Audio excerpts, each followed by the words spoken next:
Please stand for a pledge of allegiance. Moment of silence for all our veterans and the ones that never made it back, and for our police and for our fire that take care of us 24/7. I pledge allegiance to the flag of the United States of America and to the republic for which it stands, one nation, under God, indivisible, with liberty and justice for all.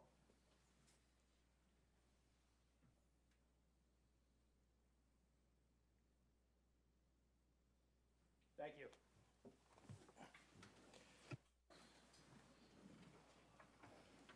Roll call. President Bowen. Here. Vice President Murphy. Present. Mr. Antonello. Here. Mr. Blaylock. Here. Ms. Dunlap. Here. Mr. Glassen. Here. Mrs. Wagner. Present. Before the meeting started, we met in executive session. Mr. Flagler, Township Attorney. Mr. President, Council, we met in executive session, discussed various personnel issues, arbitration, police matters, real estate matters, and personnel matters. Thank you. Thank you. Monthly reports are available for review in the Township Manager's office. Public comments will be taken on land development and official action items. General comments will be taken during opportunity for residents to address council. Next, we have a presentation, public hearings and ordinance, and first, we're going to do a proclamation for, his nickname is Bumper, his name is William Jones. He's just celebrated his 90th birthday. He served in the Korean War, and he is here tonight.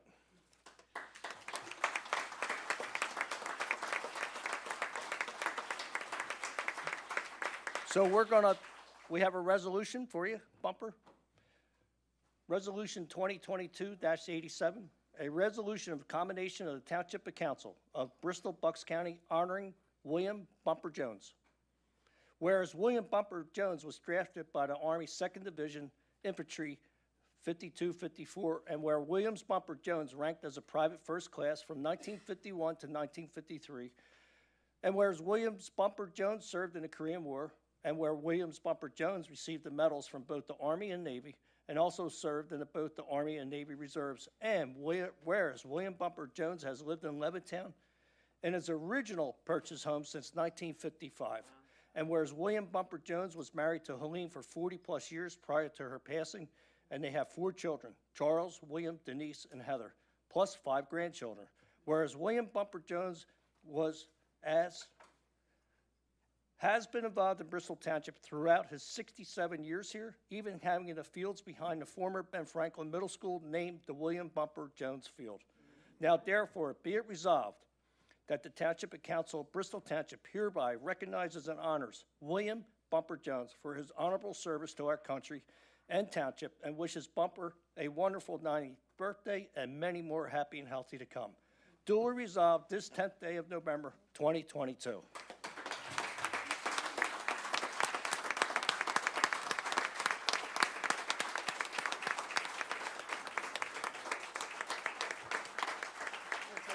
Yeah, I'm gonna. Hey, William, can you bring up William? And we'll all go down.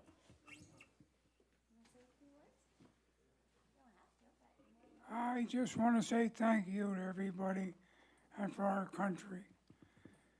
It was a pleasure serving for them. And thank all of you for here. Thank you, Will. We appreciate it.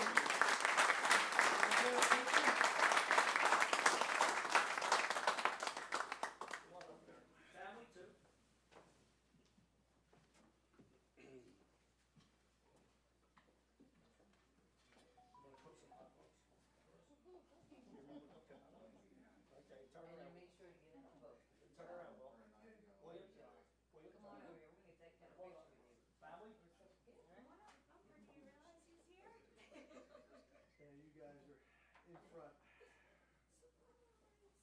Get one with family first, right? Oh. Yeah, let's give him that.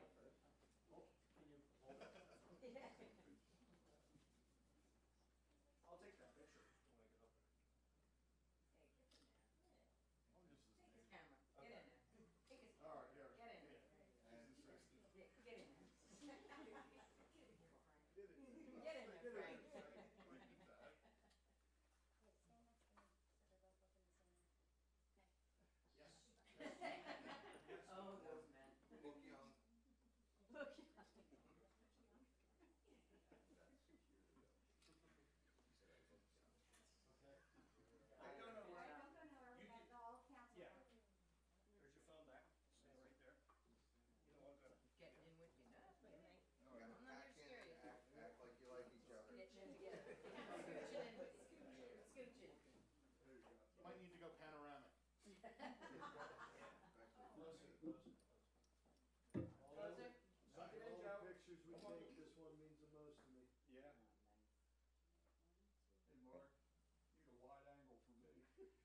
Mark's got it. All right. So, don't feel obligated to stay, because it's a long meeting, but you're welcome. Well, we do take notes that you Yeah. do. No. An honor to meet you. Exit at 7:10. Are you 90 now? I'm on Tuesday. We're lucky to have him.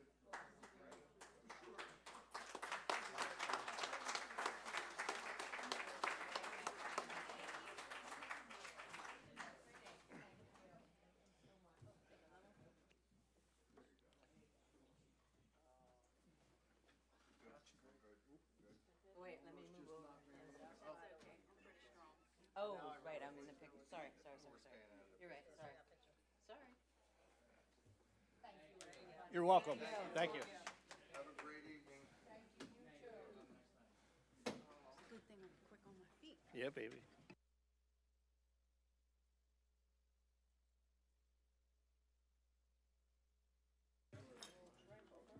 Not only thank you for your service, a happy birthday, 90th birthday. Thank you. Next, we have United Way is here, Help Center Holiday Assistant Information. United Way here. What's wrong with me? Ah, there we go.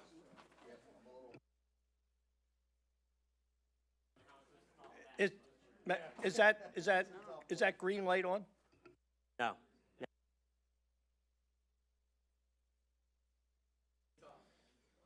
Okay. Thank you so much for allowing me to speak just for a few minutes about United Way of Bucks County. My name is PJ O'Brien. I recognize a few faces from my days in government before I was with United Way. Currently, I am Impact Director of Financial Stability, which basically means I do a few things for United Way, including managing our flood recovery program for a lot of homes here in Bristol Township from last year's floods. And I also help manage our help center, which is technically in Bristol Borough in the Commerce Park, but still we help serve a lot of folks here in Bristol Township. Really, I'm just here to talk about help around the holidays. I mean, we all know someone who can use help, especially these days around the difficulty with inflation and stuff like that. We know a lot of folks who could use the extra help. I just want to make sure everybody knows that there are resources out there. On our website, uwbucks.org, there's a whole list of holiday help, including Thanksgiving meals, toys, things like that. Just extra little helping hand for folks who are struggling right now. Of course, I mentioned our help center down in Commerce Park, right next to the Dollar Tree and the old Walmart for folks who've been around for a while. Folks can always come in if they need desperately food, things like that, socks. We help a lot of unsheltered guests, but also people who have homes who just fell on hard times. We're always there to help. Of course, I'd be remiss to talk about help up here and not talk about how you can help. This time of year is a big time of year for nonprofits asking for assistance from the community, whether it be food drives, clothing drives, or any type of monetary assistance. Us at United Way personally, we do a gift card drive for teens and tweens who age out of like Toys for Tots, because just because they turn 13 doesn't mean that they don't need something around the holidays. So that will start next week. We open up registration. So if you know anybody who needs help or you want to help somebody, please feel free to go to our website. And then also, Giving Tuesday is coming up after Thanksgiving, and we're tying that in with Small Business Saturday. So we're partnering with Visit Bucks County, and we're going to do a lot of like raffling and things like that to try to both promote small businesses across the county and raise a little bit of money for our regular holiday stuff. So that's really all I wanted to do, was just make sure you know that we're here. If you need anything, or if you know anybody, or if you want to help this time of year. Again, our website is uwbucks.org. Our office is in Fairless Hills. Our help center is right down the street on Route 13. So just come and say hi and learn more about how you can help your community. Okay? And that's the old Walmart. Right next to the old Walmart. We're stuck right there between the Dollar Tree and the now Total Liquidators. Yeah, it's a little retail space. It's a pretty great place too. If you just want to see what we do there, we share the space with the Opportunity Council, with St. Mary's and Penn Community Bank. It's a food pantry, it's a shop, it's a warehouse that we distribute to the school districts and senior centers and other nonprofits. It's a pretty great operation that we've got down there. So just stop by. We're there 5 days a week just to see what we do and how you can help. And donations? Yep, absolutely. We always take donations. PJ, so the food pantry takes donations? Absolutely. Yep. Great, food that's good to know. Yep, food, clothing too. We only take new clothing down there, not like a thrift shop. We only make sure we give everybody the dignity of brand new clothing. Right. But we have a little emergency pantry down there because of a lot of unsheltered folks live around that area. So we get a lot of walk-ins who just need a few things. So we have a little refrigerator, freezer, and shelves for people. But then we also give it out to the other pantries. We make sure that their shelves are stocked this time of year as they get busier. Perfect. Thank you. Thank Thanks you. for coming Thanks, in. PJ. I'm glad you. Good to and see I'm glad you. you came in. Thanks. Good to see you. Next, moving right on the agenda, we have an application of Ramani Enterprise Corporation, 1350 Street Road, Bensalem, PA, requesting conditional use approval in order to construct a fast food restaurant, Popeyes, on a property located at 1111 Veterans Highway, Bristol, PA, tax parcel number 5-27-103. Mr. President, before anyone starts, our court reporter did not, am I not on? You're on. Our court reporter there did not show this evening. However, we are recording this, so you can proceed. All right, Mr. and that's McGinnis? acceptable to us, Mr. Is that Flager. acceptable? Yes, thank you. Okay. Go ahead, please. This is actually a hearing? This is a conditional use hearing.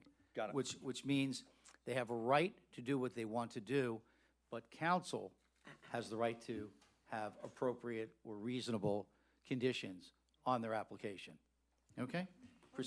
You can Okay. introduce yourself and begin. Mr. McGinnis, all yours. Good evening, Mike McGinnis from Begley Carlin here tonight on behalf of the applicant, Romani Enterprise Corporation. As Mr. Flager noted at the outset, this is a conditional use application, and then the next item on the agenda pertains to the land development. So what I would suggest, if it's acceptable to council, is to give a bit of a summary about what we're here for this evening, to cover briefly the four fairly standard conditional use requirements in the township, and then have my client, Nazif Rahmani, who's here with me, as well as Justin Giannotti from Dynamic, swear and affirm that those representations are true and accurate to the best of their belief. And then I would, I think, assume we would presumably proceed with a vote on the conditional use, and then certainly provide any additional information regarding the land development if that's desired afterwards. So as I indicated, we are here for Romani Enterprise Corporation. The subject property is located at 1111 Veterans Highway. The property is zoned commercial, but the reason we're here for the conditional use is it's also part of the Town Center Overlay District. The property consists of approximately 0.62 acres and is currently vacant. What we're here for this evening is to construct a new 2,354 square foot structure, which would be utilized for a Popeyes fast food restaurant. And you can see, I don't know how to, I'm not smart enough to work the clicker. There it is.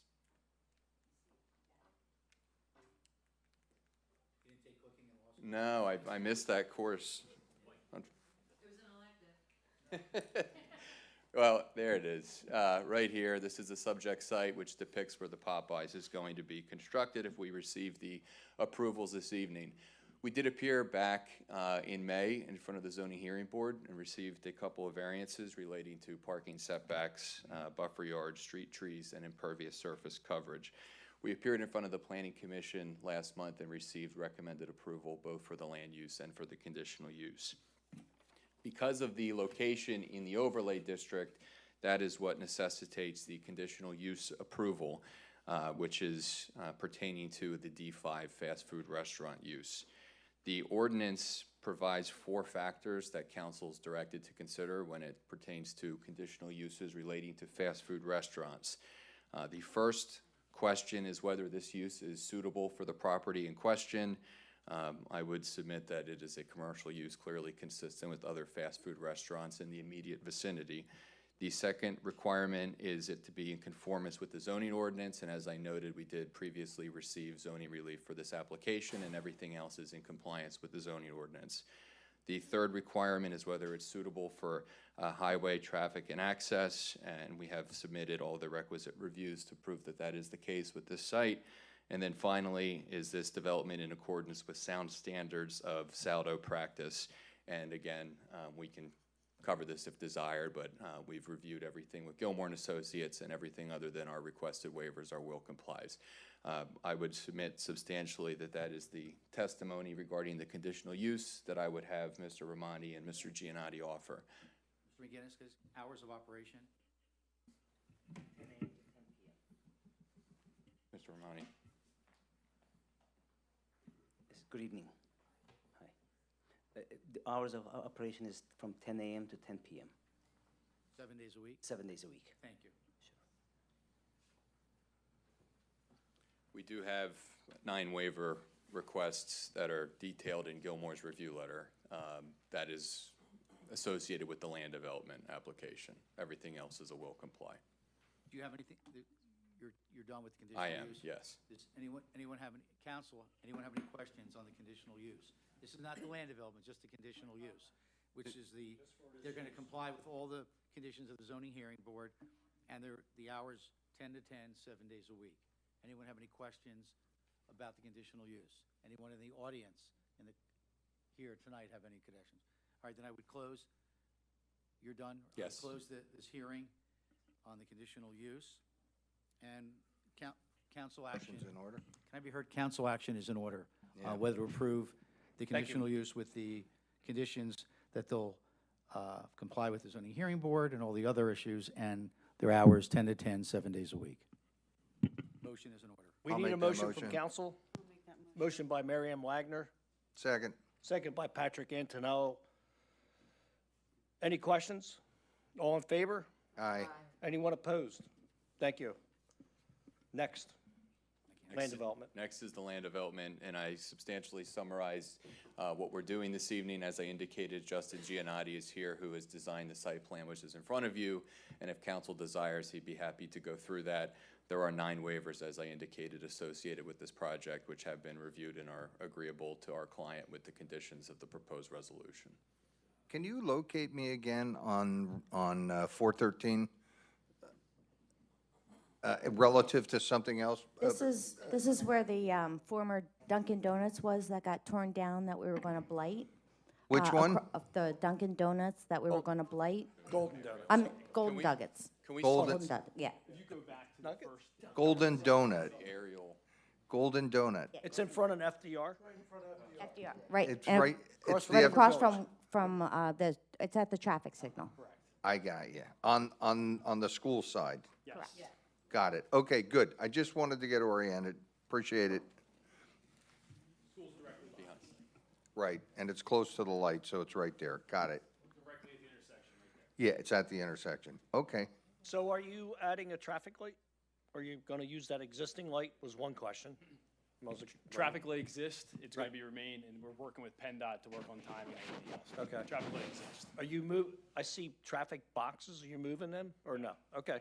Of course, stormwater management's always a problem, and I tried to get a perspective when I was looking at the stormwater management, and it looks like it's almost as big as the building itself. Correct, so there's no stormwater on site right now. Obviously, each part will bring in full compliance with your standards as well as DEP. And I will just reiterate, if it's not clear, that this is Mr. Giannotti from Dynamic Engineering, and you did design the site plan that's in Yes. front of council, correct? Yes, correct, thank you. So the property's 27,000 square feet and some change? That's The correct. building is, I forget, what's the building dimension? 2350, Okay. So there'll be dine-in as well as drive-through? that's correct. Okay. And one of the concerns I always had was stacking out on 4 Veterans Highway, but I did look at the plans, and you have 2 lanes coming in for, And a bypass lane. yeah, I saw the bypass, that's good, Excellent. good engineering, Yeah. to keep that traffic off. And that allows for the delivery. So, right, if there's a delivery truck there, how does it impact the consumers as they're coming through? So deliveries will be off-peak hours. You'll hear the hours are 10 to 10. 10 to So 10, deliveries will right. be before hours of operation.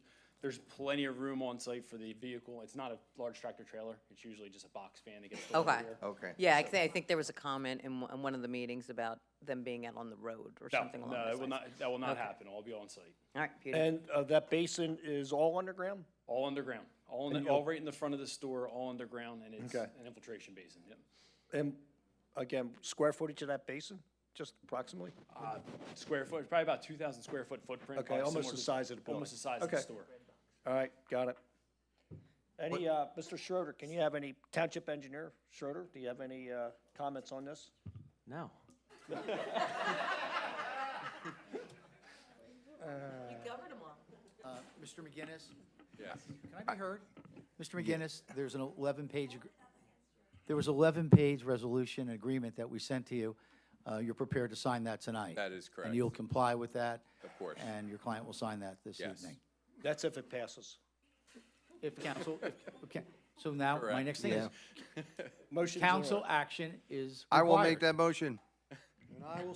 So we got a motion by Patrick Antonello, second by Joe Glassen on a motion for Popeyes. All in favor? Aye. Anyone opposed? Thank you. I love Congratulations. Popeyes. Thank you very much. Good stuff. You need to open up the restaurant first. What's your timeline, Mike or Mr. Ramadi? What's your timeline? It will be about 1 year. From around now Due to delays in equipment, not construction. Wow. to getting the equipment to install? Yes, for the equipment to be ordered, there's specific coolers and freezers that we have to order, which takes about 6 to 8 months. Wow, okay. We held up on our sewer. Yes, you did. We understand. Yeah. Great. Nevertheless, you. good luck. Look forward to it. Thanks for investing in Thank you. Bristol Township. Yeah. And don't forget the local trades, please. Thank you. Yep. He's signing something there. Next on the agenda is an ordinance of Bristol Township vacating Midvale Avenue, a paper street in the township. And can we do both together, or we have to do them separately? There's two vacation. Want to do one at a time? All right. Who's the engineer for vacating?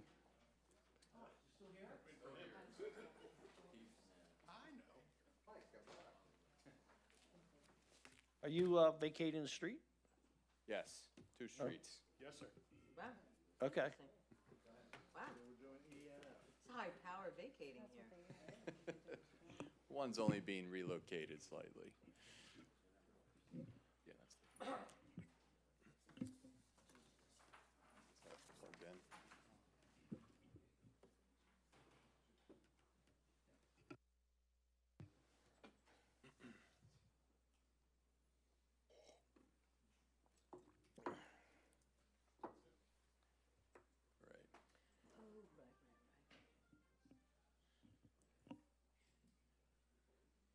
Right. Okay, good evening, Mike McGinnis again here. On behalf of Maple Shade Development LLC, as Mr. Bowen indicated, the first action items that are before council for consideration pertain to the street vacation. I don't know if it would be council's preference to discuss the land development because they're sort of intertwined in terms of why the street vacation is before you this evening. But as Heath indicated on the plan here, as you can see with the laser, there are 2 potential streets which we're looking to vacate. One is Midvale. Heath, if you can highlight that there, which is a a partial vacation. Can you see right there? It will be a stub essentially that is created as part of this development. And the second vacation is Beaver Avenue, which is depicted in the area that's being highlighted. That street is going to be minorly relocated to the area that Heath is now depicting on the site plan in front of you this evening. And you will see, perhaps we can flip to the next page on the PowerPoint as to why the street is being relocated, Beaver Avenue specifically. So Heath, maybe address this for 30 seconds about the basis for the street location here. And then again, I guess for the purposes of council, this is Mr. Dumack from Dumack Engineering. There you go. Good evening. The entire reason for relocating Beaver is so that it aligns up with the terminating street on the other side of Newport. We've had conversations both with your township engineer as well as the PennDOT consultants, and everyone's in agreement that it would be more efficient and safer to have Beaver align on both sides of Newport. So technically, we have to vacate Beaver, but the reality is it's really being relocated. And then can you explain the stub turnaround on Midvale? Sure. The neighbors on Midvale did not want a through street, so this was the compromise that this area would be vacated, and then the remainder of Midvale would basically have a small hammerhead at the end, which would allow for turning movements for delivery trucks, trash trucks, et cetera, to vacate. Also for Beaver, this hatched or gray shaded area is going to be dedicated and given back to the 3 property owners that are currently taking access off of Beaver. So they, in essence, will be getting larger lots. And Mr. President, I don't know if it would be council's preference for us to do a brief summary regarding the balance of the land development and application at this time, or just handle the vacation first. Mr. President, why don't we, you want to do The vacating. let's do the Yeah. vacate. Right. Let's do it in order. It's just easier. Let's start with, I guess a motion is in order to vacate, Midvale. Midvale Avenue. Can I have I have a question for you on the Midvale one and the stub that we're vacating. Yes. So how many people live in that area? Is that one property? There's one homeowner here, and this is a small church and parking lot. Okay, so does that mean that the township no longer has responsibility for that stretch of street? I believe that's the correct answer, but I would say refer to, And the neighbor or the resident knows that? yes. The resident specifically signed off on the petition. The property would vest, the property rights would vest according to Beautiful. the split Okay. evenly. As long as that's out there. Okay, thank you. So we need a motion on that. Oh, so I'll make that motion then to Motion by vacate. Cindy Murphy. I'll second it. Second by Joe Glassen on a motion of vacating street. Any questions? All in favor? Aye. Opposed? Thank you. Next, we have vacating Beaver Avenue. Thank you. That's good. So, same thing, right? Need a motion. I'll make that motion. Motion by Patrick Antonello, A second. second by Marcia Dunlap. On the motion, is there any questions? All in favor? Aye. Aye. Anyone opposed? Thank you. Next, we have the actual application of Maple Shade Development LLC, 269 Canal Road, Fairless Hills, PA, requesting preliminary final subdivision, land development approval in order to construct 24 single-family dwellings on a property located at 2335 Prospect Avenue, Croydon, PA, tax parcel 5-26-008, 5-26-001, 5-26-010, and an R2 residential zone district. Gentlemen? All right, good evening. Briefly, in addition to what has already been stated, these are presently 3 parcels that the council president just accurately summarized. They total approximately 5.63 acres. Our plan that's before you this evening is to construct 24 single-family homes with an open space parcel and a tot lot at the, what I'm going to call the triangle, yes, the triangle portion of this lot. The property was before you previously when we had requested a rezoning from R1 to R2, which was approved. You've already highlighted the fact that the Paper Street vacation is part and parcel to this project. You can also see one of the slides we have, if council wants further information about this, pertains to the tot lot and the equipment and fixtures which are proposed as part of this plan, and includes standard things like a swing set, a play set, and benches. We have a number of waivers, I think 18 waivers that are associated with this project, but the majority of those waivers pertain to the orientation, sort of the odd disposition of this lot and the attempt to align the streets with other existing streets and the difficult disposition of this property vis-a-vis the location of Prospect Avenue. We are certainly more than happy to go through those waiver requests if council would like this evening. I will note that we have received and reviewed the resolution from the township and the terms are acceptable. We sent you about a 10-page resolution, and you've reviewed it all, and That's correct. you're ready to sign Yes, this evening. yes. Mr. Dumack, stormwater management, always concerned over there. I know Certainly. there's none there now. Absolutely none. If we can go back one slide. I didn't look at this plan. It's been a while. Sorry. We have two systems here and here between the two streets. The intent is to take approximately 5 acres of our watershed, and instead of having it go down Newport Road to Maple, what will be happening is it'll be detained, infiltrated into the ground. Excess water would then come down Prospect to the adjacent side street, go approximately 2 blocks, I'll call that west, and then terminate into a discharge into an existing woods where the stormwater ultimately would have gone coming down through Maple Ave.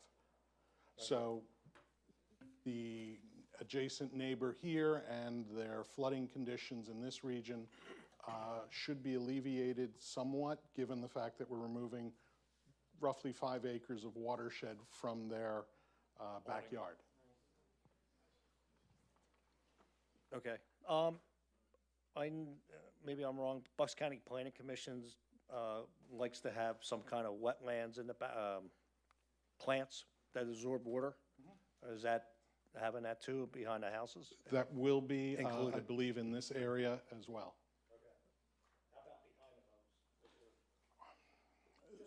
This, we would prefer not to, because it's basically someone's backyard.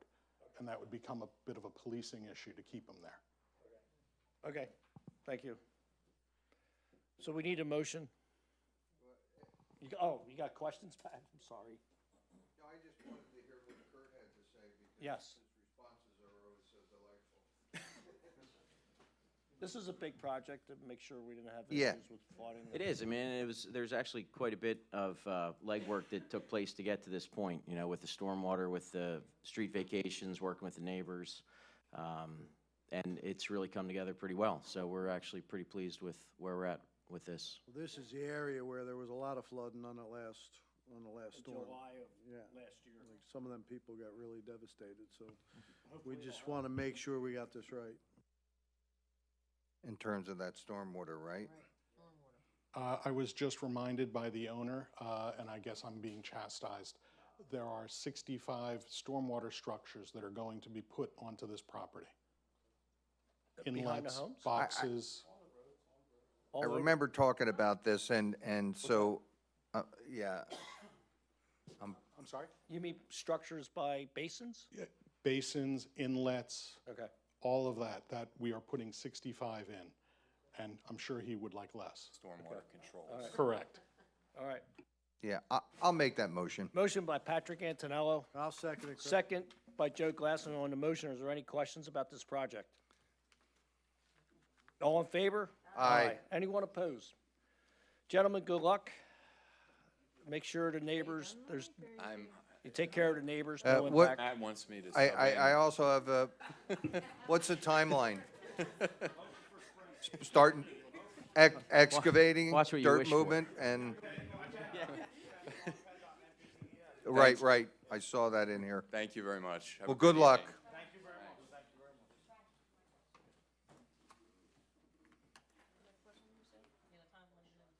He told me, he was.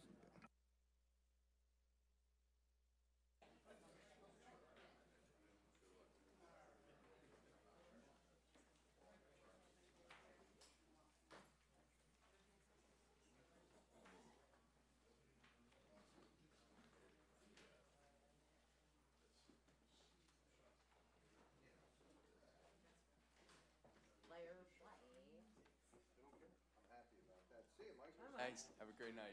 Thank you, Ms. McGinnis.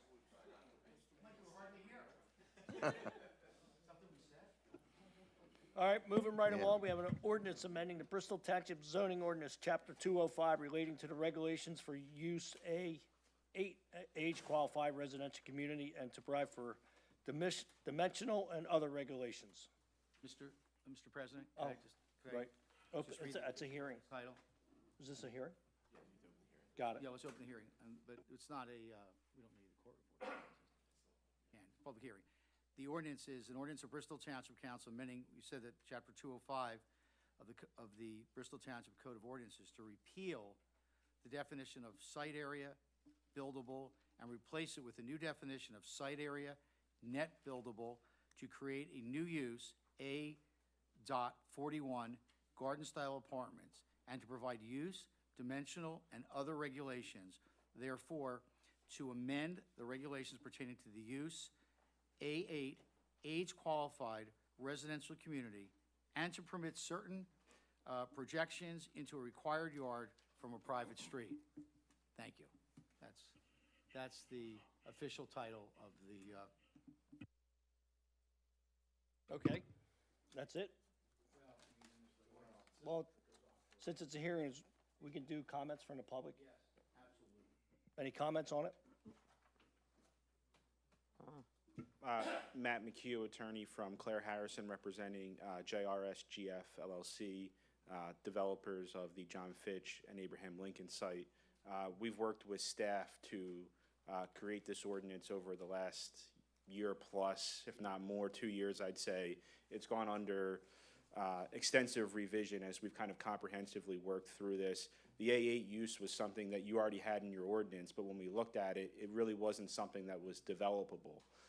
So we really worked with staff to craft it in a fashion that we think allows for this type of use that is a housing type that's really needed in Bristol Township, but we also put certain protections in it so that it would not impact the surrounding areas. So overall, I think we came up with a pretty good ordinance at the end of the day that serves its purpose and also has certain benefits to the township in it as well. So I would commend your staff and the amount of hours and time they've taken with me and my team to work through this. And I think at the end of the day, we've got an ordinance that I think hits the mark and accomplishes the job that we set out to do. Thank you. And this ordinance change is applicable only to 55 and older communities. Right, and it's relative to the size of the property as well. Like, it relates to, and that's the relationship that it was so important, right? You mean acreage? The acreage, the size of the property, the minimum size of the property, and that it is strictly for 55 and older communities. 55, right? Age-restricted properties, 55 and older, correct? That's correct. Yeah, that's what the use is. It's a 55 and older use. It's permitted by conditional use in certain residential districts. We looked at things such as the minimum lot size, the maximum density, impervious surface, building coverages, open space, something you'll hear about tonight as well. Those percentages were all played with. Some went up, some went down, some were more beneficial to development, some were more beneficial to preservation.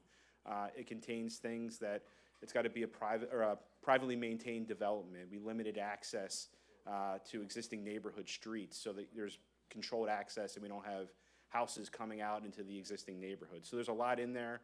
At the end of the day, I think it allows for responsible development.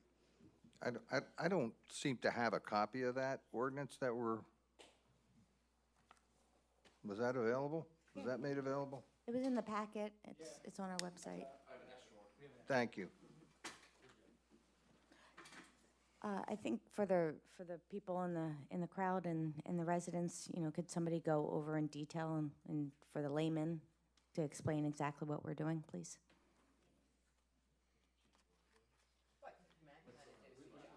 He did, but I mean, that's from the developer's perspective. I'm just trying to bring it down to a layman's person. That we do this all the time, and the residents in the room, don't, or at home. Well, for me, it's really if we could just cut it down to what was effectively changed. Right.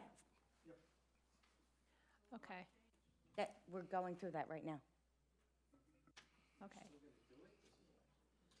Yeah, let me pull that up. So the changes were, I'm sorry, can you hear me? Yeah. Okay. Judy Stern-Goldstein with Belmar and Associates. The changes included the permitted uses in the A8 age-qualified residential community. The existing uses permitted were A1, A2, 3, 4, and 5. The proposed ordinance adds an A.4.1, which is the new garden apartment use, which is defined and delineated in the ordinance. Minimum site area went down from 10 acres to 9 acres. Maximum density went from 6 dwelling units per acre to 9 dwelling units per acre, and also requiring a mix of dwelling types with no more than 70% of any one dwelling type. Maximum building coverage went from 40% of net area down to 25% of net buildable area. Maximum impervious was not a requirement in the former or the existing A8 use, and now that will be a 60% of net buildable site area. Minimum open space was 40% of net area in the existing A8. In the proposed ordinance, it's 40% of the base site area with an option of dedicating open space off-site. Lot requirements, there were individual lot requirements for respective types of uses for each of the ones enumerated before, and now we have overall tract requirements and individual lot requirements in the new ordinance. And bear with me as we scroll down. Whoops, that's all right. And last but not least was parking. The former A8 or the current AA ordinance just referred you back to the individual subtype of dwelling for the parking. In the new one, it's a straight 2 dwelling units, 2 spaces per dwelling unit, just to make it simple and easy to calculate and appropriate for the township. In addition to that, there were some minor definition changes, and it was really not just to accommodate this type of use. There were some cleanup issues in the ordinance itself. From the existing ordinance, correct. They're the highlights. You're welcome. Yes, and what I was going to say to you is, are you done? I'm sorry. Yes. We need, it was advertised one way, but we need council to amend the ordinance before you consider voting on it. I'll tell you what we need to do. Before it's adopted, I read the new preamble already, so that has to be included. Section 5, subsection H, parentheses, little h, parentheses 5 is amended to read maximum height 2 stories, not to exceed 35 feet. And the third thing, section 5, subsection I, parentheses 5 is amended to read maximum height 2 stories, not to exceed 35 feet. Section 6 should reference section 6, not article 2. And section 7 should reference subsection E and not subsection F. These are subsection F. These are just technical changes. So you would, first, I would ask council to amend the ordinance with that, and then you can have the rest of your hearing, consider it, and do whatever you choose to do. So a motion is in order if council chooses. So we need to amend the ordinance. All right, I'll make a recommendation to amend the ordinance in front of us. We have a motion by Cindy Murphy. I'll second it, Craig. Second by Joe Glassman on a motion. Any questions? All in favor? Aye. Thank you. Okay, thank you. Now the ordinance Now- is properly before Right. council and the township. Now you can consider that. So now we have an open hearing. Right, yes, Still have it, right. yes. It's just So continuing with the now we hearing. can take comments from the public. Correct. Anybody want to comment on it?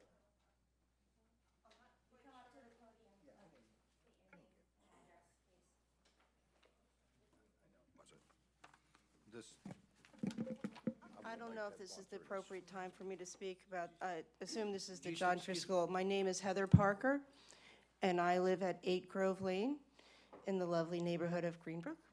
Hi, Heather. Hi.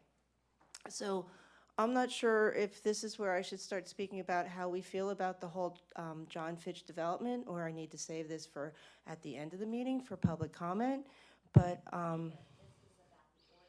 I understand that, but I don't fully understand what you were saying with the ordinance. This A1, A2, A3 doesn't hit the layman's terms. The next thing on the agenda is to consider the project Oh, itself. okay. And you would, and anything you say would be appropriate then.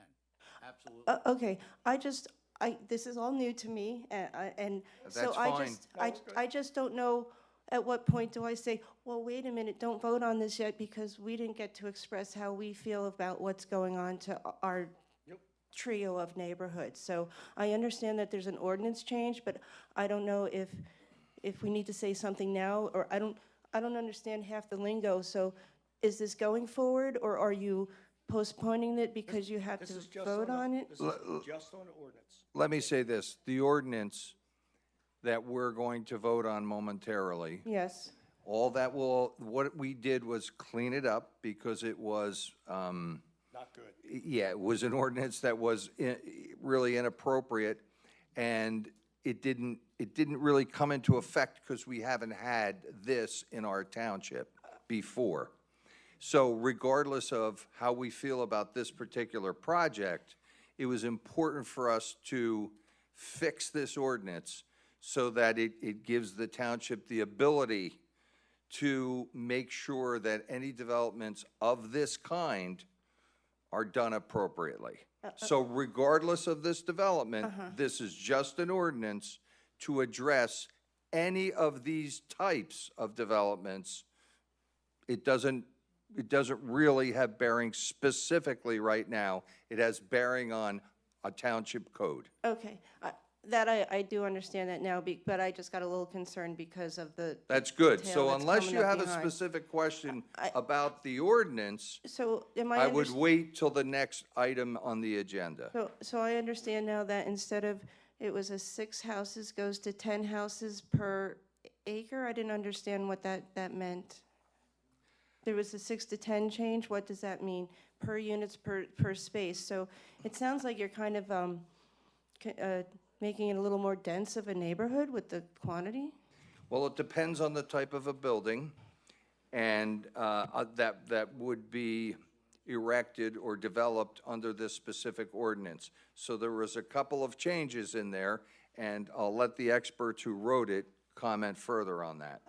I guess my next question is, just so I understand what the proceedings are that take place this evening, so you may vote on this and that just sets it up for the thing, or are you putting it aside and need to vote on it at a later time? I don't understand. I don't think we're tabling it. I believe we'll be voting on On that. the agenda for tonight, council's option would be to vote on it this evening if they choose. Okay, so then can I ask that you please clarify something while I'm sitting there, because I don't understand exactly everything? And this will be my last question. I saw that, thank you. I just want to know, on all these, it says consideration to take appropriate action. So does that mean after you've brought it to your attention, you're actually going to vote on it then? Okay, Yes. because now then, I understand this. So then my next concern would be with regard to the John Fitch School development, if you're going to vote on it and then I comment about how I feel about it afterwards, does that make my feelings moot? No. No, you'll have, Randy, You get a right to vote, you get a right to speak about it before they vote. Okay, I think that's where my concern was. I didn't know actually what was going on. when the president of the council asks if there's any questions before we vote on a specific item, it's not just us. You get to ask that question because you live in the township. Okay. Thank you for a little bit of the civics lesson. Again, this is all new to me. I get a little emotional. I'm a little nervous. Thank you. I'll come back. Okay, thank you. Perfect. But I'd still like to let you hear, because you did have a question, to clarify what it meant with the number of units. Yes, if you would please. Sure. So I think that the question on density is how does density work? Exactly. And it's a dwelling units per acre, so you take the amount of acres that are calculated, it's a civil engineering calculation, and multiply it by a number. We did increase that in the ordinance, but it's also significantly reduced from what was originally proposed here. When I got involved in this project almost 2 years ago, we were talking about the sketch plans that I had seen were 572 total dwelling units across the 3 properties. We're now down to 269 dwelling units across 2 properties. So the township staff really, held our feet to the fire here and really trying to truncate these developments and reduce the overall density by more than 50% of what was originally proposed. So while we did increase the density under the ordinance, what you had in there was something that would never have been developed at that type of density. It wasn't a viable project. So it was increased, but not increased to what was originally proposed, and I think allows for a viable project at that density. And I think you'll see that when you see the sketch plans as to what they look like from a green space perspective. Right, and that's specific to your project, but our ordinance will be specific to anybody who wants to do a development of this nature. And I think you, I'm sorry, and I think you would find 10 dwelling units is consistent with what other 55-plus communities are in other neighborhoods. Right. 9, I'm sorry. 9. Thank you. For the record, it's 9, not 10. Thank you. Yeah. Thank you, Randy. Well, that's why I wanted to clarify what that means. So, and again, I don't mean to jump ahead, but there's different types of housing units being built. So it's still all about per acre, how many units can be on there. Thank you, Pat. for Thank clearing you, that I'm up. done. Are there any? And it should be specific to the ordinance. Yes, a question was just brought to me about the height of the buildings being 35 feet. What is the normal height for buildings and two-story buildings? Thank you. Kurt? I mean, is that normally the height? I mean, we're obviously making an adjustment for the height, so what is it coming from? Because It says, the ordinance says not to exceed 35 feet. Right. you can't say anything. That's what the ordinance, I'm just saying, that's what the ordinance, you're asking a question. Yes. That's the answer. It's Okay. 2 stories, it's not to exceed 35 feet. 2 stories not to exceed And 35 feet. what did it used to be? It was 3 stories. No, not the building, but the ordinance. 3 Oh, okay. stories. Okay, 3 stories. Yeah. Oh, okay. Okay, thank you.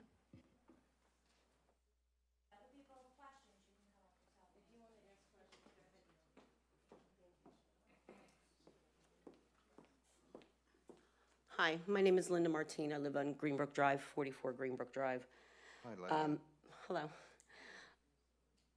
If it's a 2-story building, I'm understanding, what is the height of the building actually going to be? That's a question for land development, not the ordinance. Okay, so the ordinance of the township, what is the Yes. maximum height for a 2-story building in Bristol Township? I'd have to ask my building and planning for the specific number. So I just want to clarify. but- Go ahead. The residential, so we have different building height requirements for different uses and building types. So we might allow 50 feet for industrial or Okay, but for a warehousing and so residential forth. building? For existing use housing types in Bristol Township are all 35 feet currently. For a residential building? Residential buildings. 2-story. They could be 2-story, they could be 3-story, they could be 1-story. It's a maximum building height of 35 feet. Okay, okay. Thank you. Thanks, Linda. Any other questions? We need a motion in order? Okay, we need a motion Oh, as, have to a- close I'm sorry, the- to pass the ordinance as amended. Correct. We need a motion to pass the ordinance as amended. We need a motion. I'll make that motion, Craig. I'll second. Motion by Joe Glasson, second by Patrick Antonello. Is there any questions again? All in favor? Aye. Aye. Opposed? Thank you. Now we have, next is the application of John McGrath, 1265 Whitburn Road, Levittown, PA, requesting conditional use approval in order to create an age-qualified residential community on the property located at 101 Greenbrook Drive, Levittown, PA, parcel number 5-72-113. And this is a conditional use hearing. Correct. Good evening. Matthew McHugh on behalf of the applicant developer again. Similar to what Mr. McGinnis suggested with the procedure, I can summarize the application. I have witnesses here, John McGrath, Chris Levins from the developer, Kamar Ahmad, our civil engineer, and Mark Roth, our traffic engineer, who can affirm my summary if it's necessary. You want to have your witnesses sworn in now? We can do it right before I call them, if that would be okay. Again, this is a conditional use application for the former John Fitch Elementary School at 101 Greenbrook Drive, in accordance with the recently adopted amendment that just was passed for the use A8 age-qualified residential community. Randy, do you have the site plan? You don't have anything that came to you? I emailed it to Bob. Bob McTagg.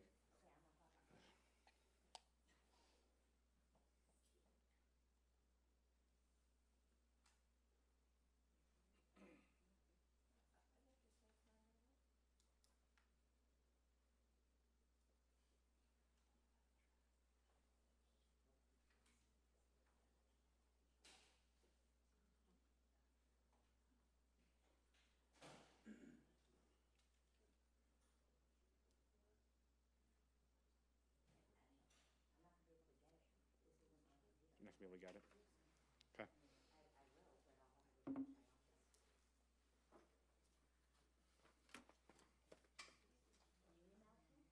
Yeah, I mean, I'm right now. There's gonna be 2 emails. Thank you, Randy. Could we take a quick recess We then can take while a we quick- allow wanna that? Mr. President, we should take a quick recess? Or not? You want to?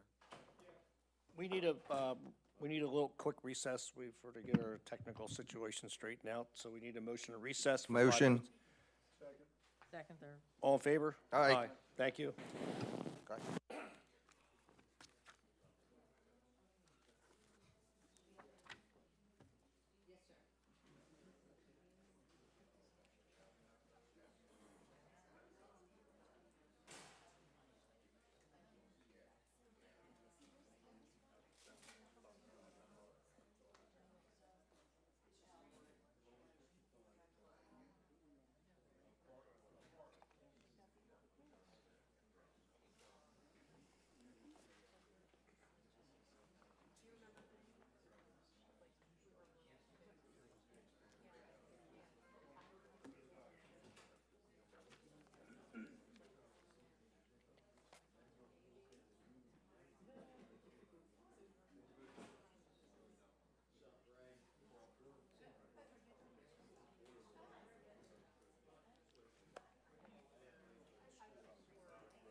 It's just 2 PDFs. Andy's got them.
Sure. I have mine, my card, and then you're gonna have second bullet point. McGrath, Levins, Kamar, and Mark. Yep, sure, absolutely.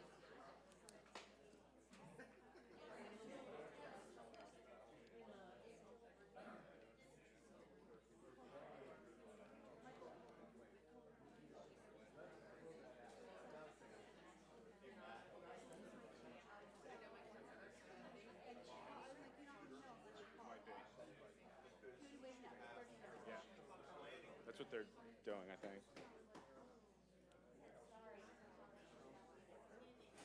He didn't even see him.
If you go down to the second one for that, not for, that's for Lincoln when we get there. It's just there's a colored version on the second page.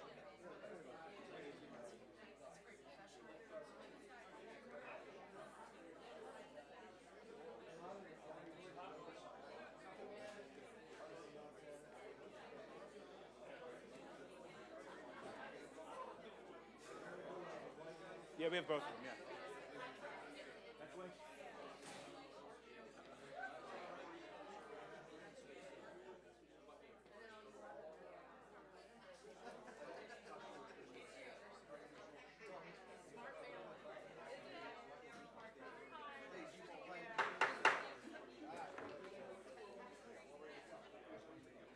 We're going to start the meeting again. We're starting the meeting. All right, continue, sir. Thank you. Sorry about the technological it's all right. difficulties there. I think Thank you, we've- Ms. Elton, for keeping it going. We owe Randy on that one, thank you. So again, this is the proposed development for the John Fitch Elementary School. It's a 20.5 plus or minus acre parcel in the R3 district.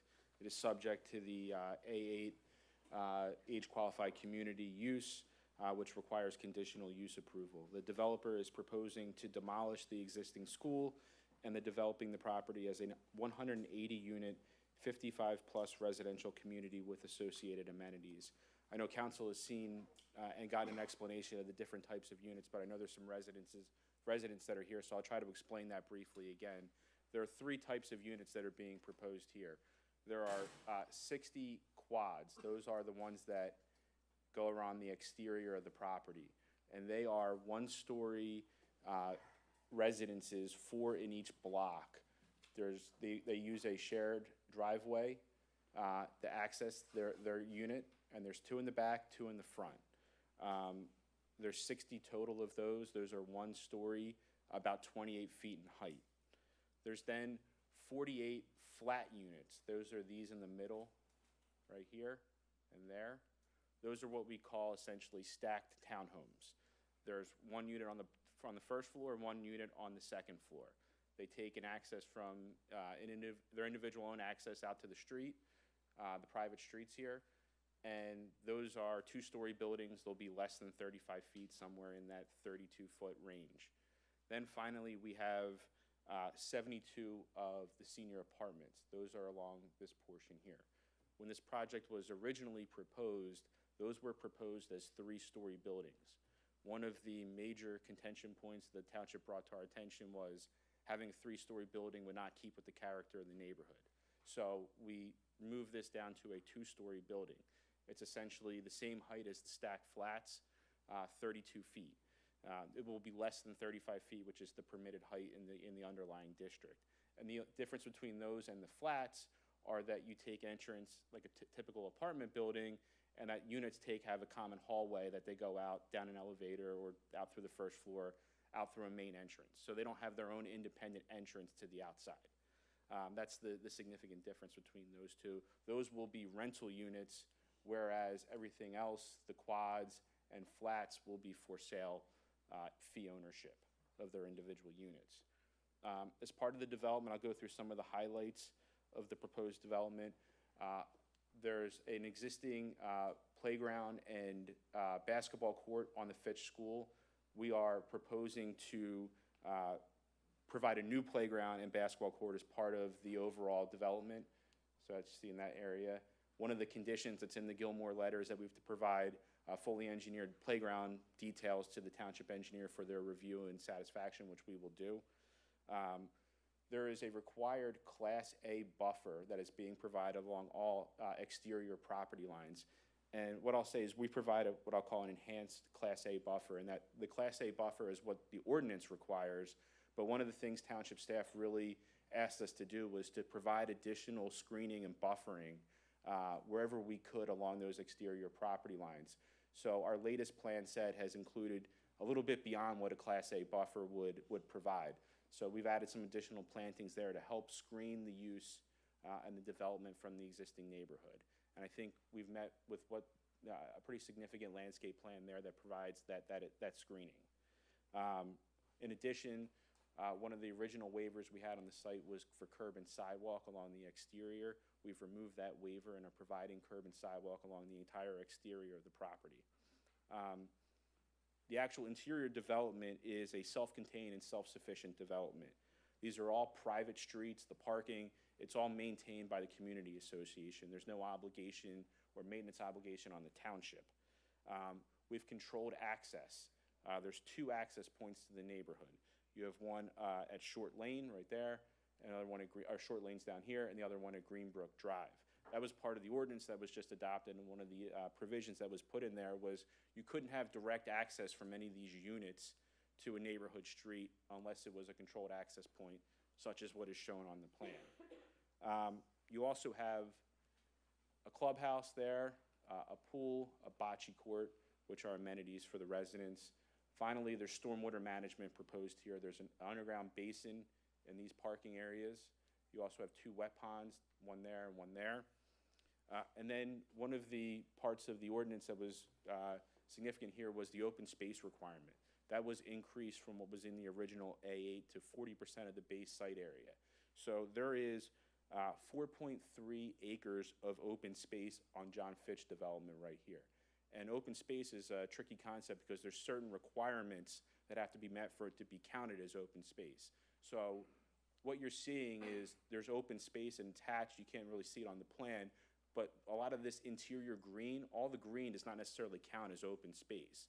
So there's 4.3 acres of open space, but there's a lot more green area. In addition, as part of the ordinance, we're also providing 3.9 acres at the George Washington site, which will be designated as open space. And that meets the total open space requirement for the development. Overall, the development will comply with the zoning ordinance that was just adopted and the overall ordinance as a whole. There are a few optional paver patios that go with the quad units. They're not necessarily have to be developed, but they may encroach in a setback. The developer or the individual lot owner would have to get a variance for those if they wanted to build them. However, we calculated the impervious surface as if all of the patios were built so that we're addressing a worst-case scenario and stormwater management could contain all of that. The proposed development, I would suggest, and my experts would testify, meets all of the conditional use standards that are set forth in your zoning ordinance regarding access, suitability for the property, impact on the surrounding neighborhood. Finally, will comply with the Gilmore and Associates letter of November 4th, 2022. There are some conditions in there which I think are worth highlighting. First, that letter includes something that we agreed to is the demolition of all 3 elementary schools, Fitch, Lincoln, and Washington, down to the foundations by February 10th, 2023, and we would follow the procedure that's outlined in that Gilmore letter. In addition, there was discussion of a softball field originally proposed at George Washington. We would agree to, after we demolish George Washington, mill and overlay up to 35,000 square feet of the existing asphalt and walking trail, and the remainder of the site will be improved with topsoil and seeded, used to satisfy open space requirements for Fitch and Lincoln, and then whatever balance is going to be dedicated over to the township. That's a summary of the conditional use application. There will be a land development application for this site as well, but I'm happy to answer any questions council may have. Mr. President, just one piece of housekeeping. The ordinance that we passed before, the vote was 6-0 and 1 abstention. Marion Wagner sitting out in the audience. You want to put on the record why you abstained so we can, just for the record, because you didn't vote. I don't want people to think you voted on it. She abstains. Yeah, no, but she had, was that on the record, the abstain? Okay. Good. There's a potential conflict, so she abstained. She's not involved in this in any way. Okay, thank you. I just want to make sure that's on the record and protected. Comment, you made a comment about milling the asphalt on the Washington site up to a certain amount, so I'd like to get some clarification on. So there was always the agreement for if we received the Washington site as open space, there was always the agreement, or dedicated land to the township, there was always the agreement, and I believe that the school district had it in the agreement of sale with McGrath that they would have a softball field. They would build a softball field there. We haven't completed our park and rec comprehensive plan yet. We don't know what the township or what the residents actually want there. So right now, why have them build something that maybe the township doesn't want? Yeah, but that wasn't the direction of my question at that point. Actually, what I was asking was all the asphalt and the paved roads there, since, I apologize, your first name? Matt. Matt. Since Matt referenced a specific amount of feet that they would take care of, my question was basically, how many feet are there? Is that all of it?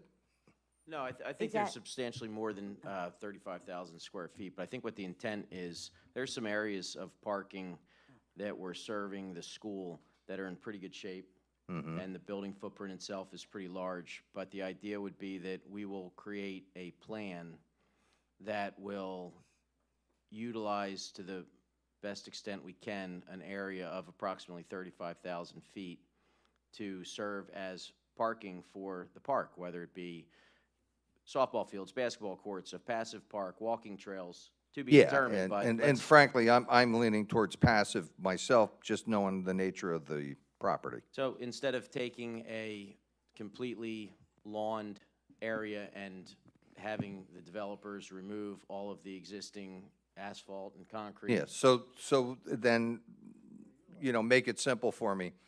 Up to leaves just that specific piece that we've already looked at and said, this would be suitable for a parking lot, and we don't have to go back and repave it. Yeah, that portion might stay, there's one portion that might just stay untouched, intact, and then there may be up to 35,000 square feet additionally that we may create more parking, or we may add. And you're going to more- leave that alone as well. Right, What so- about the foundation of the school? That's coming out, right? Yeah, so I think Mr. McHugh was talking about, there's a hard date of demolishing the school down to its slab. For instance, the Fitch property here, they're pursuing an NPDES permit. They can't really remove the slab until they get the NPDES permit. That could take months, but we want the building down. Oh, yeah. And We then want if the it building takes down. them 3 more months, say, to get their NPDES permit, then they'd be able to come in and remove the slabs entirely.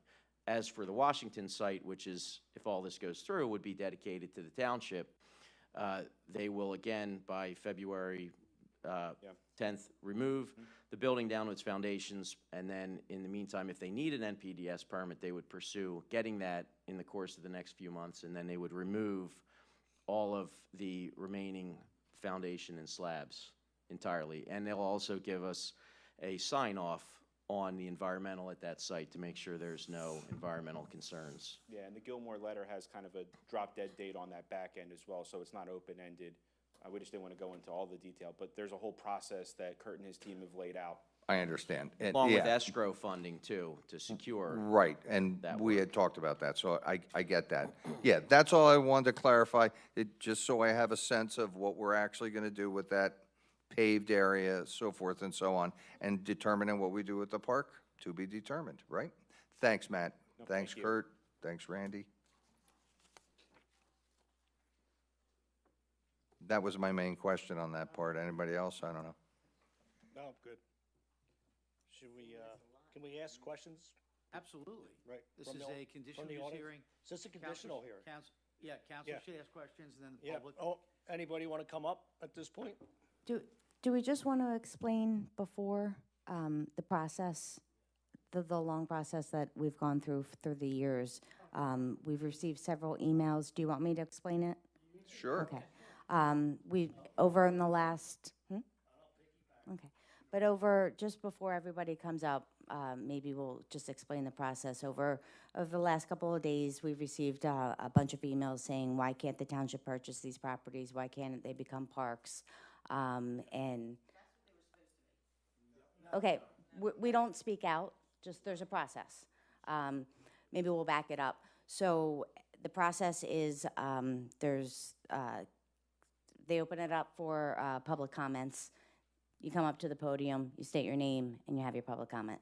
That's how we have to do it. Each person has to come up. This is recorded. Unless you come up and you speak and you at the podium, the people at home can't hear what you're saying. The way that I understand it is that the school districts puts the property, all 5 schools, out to public bid, and that's how they went out, is to public bid. And each property was publicly bid and awarded to developers. I'm not sure if everybody in this room or everybody at home is aware that the township put in a public bid to the school district for all of the properties. The township did not receive a response from the school district on the answer to purchase the properties. So The township, everybody's asking, why can't the township buy the properties? The township tried to buy the properties. The township received no answer from the school district. So that is no longer an option. The school district now sold the properties to developers. 3 of the properties got sold to Mr. McGrath. We just went through the other property to Maple Shade. That got sold to Brian Brzezinski, or Premium Excavating. And the other property for Lafayette got sold to DR Horton. And that has been approved for development as well. So the fact of the matter is that these properties are also zoned for residential. They were going to be developed, whether they're developed for, whether we worked with this developer to create an ordinance or not, they were going to be developed as a property owner is allowed to, has the right to develop their properties. So this developer is choosing to develop this property as is. They could, somebody else could come in and choose to develop them as single-family homes. The properties are definitely going to be developed. Just want to make sure that everybody understands that this council is not ignoring the rights and the requests of most of the property and the neighbors here of saying, we don't want anything here. They have no authority to say you can't develop on a property. I just want to make sure that everybody understands that as you come up and say, we don't want this development. That's all I wanted to say. Thank you. I also like to point out, 2013, the schools were proposed to build the new schools. I want to see how many people attended that school board meetings to oppose it. So I was there because I didn't want this new. I thought these schools and what Levitt built was a great thing. I was there too. Community, to be in a community, I thought it was a great thing. And there was probably out of 55,000 residents, there was 10 people there, every meeting, and no one showed up. And we needed a voice. And the only ones that were there were the trades, circled the back of the auditorium, because it was 2013 and we were coming out of recession. So where was everybody at? So in the meantime, this goes moving forward. There's a planning commission meeting, zoning board meeting. Nobody shows up. Goes to the Bucks County, up to Bucks County for a review, the commission. Nobody shows up. Nobody shows up. So here we are after 3 years of beating our head trying to make this work. So it's good for the community. It's not overwhelming because the last thing we wanted was 180 homes on that lot and impacted the schools. We need to move forward because them schools are sitting, and the last thing you want would be to be used for them schools are there, and there's other people have right to go into them schools and use it for not what you wanted to use it for. I'm telling you that. So here we are. It's 11:59. It's been scrubbed. I see you shaking your head. What would you like there? Yeah. What? Okay, got it. Nah, got it. No, I asked. Okay, got it. So I'm just putting that out there. We worked our diligence off. Everybody here, hours, years, and here we are. I just want to put that out there. Thank you. Right, all right, come on up. Public comment.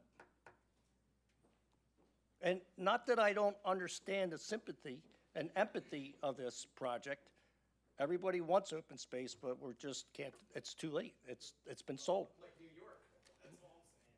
I drive up there. Yeah. Go ahead, ma'am. Hello. Your name? It's Linda, again, 44 Greenbrook Drive.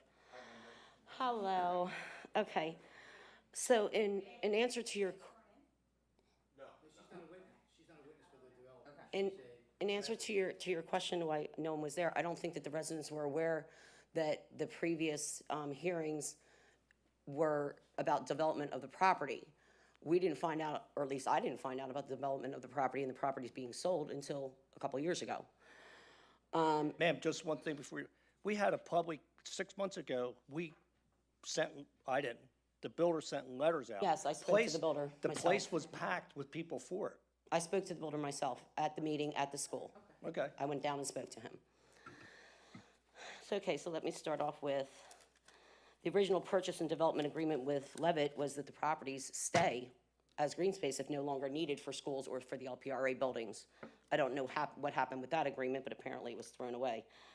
As far as, let me just backpedal for a second, as far as this 35-foot ordinance, does that include basement, or is it above story 35 feet, above ground 35 feet? Ground up. Ground up, okay.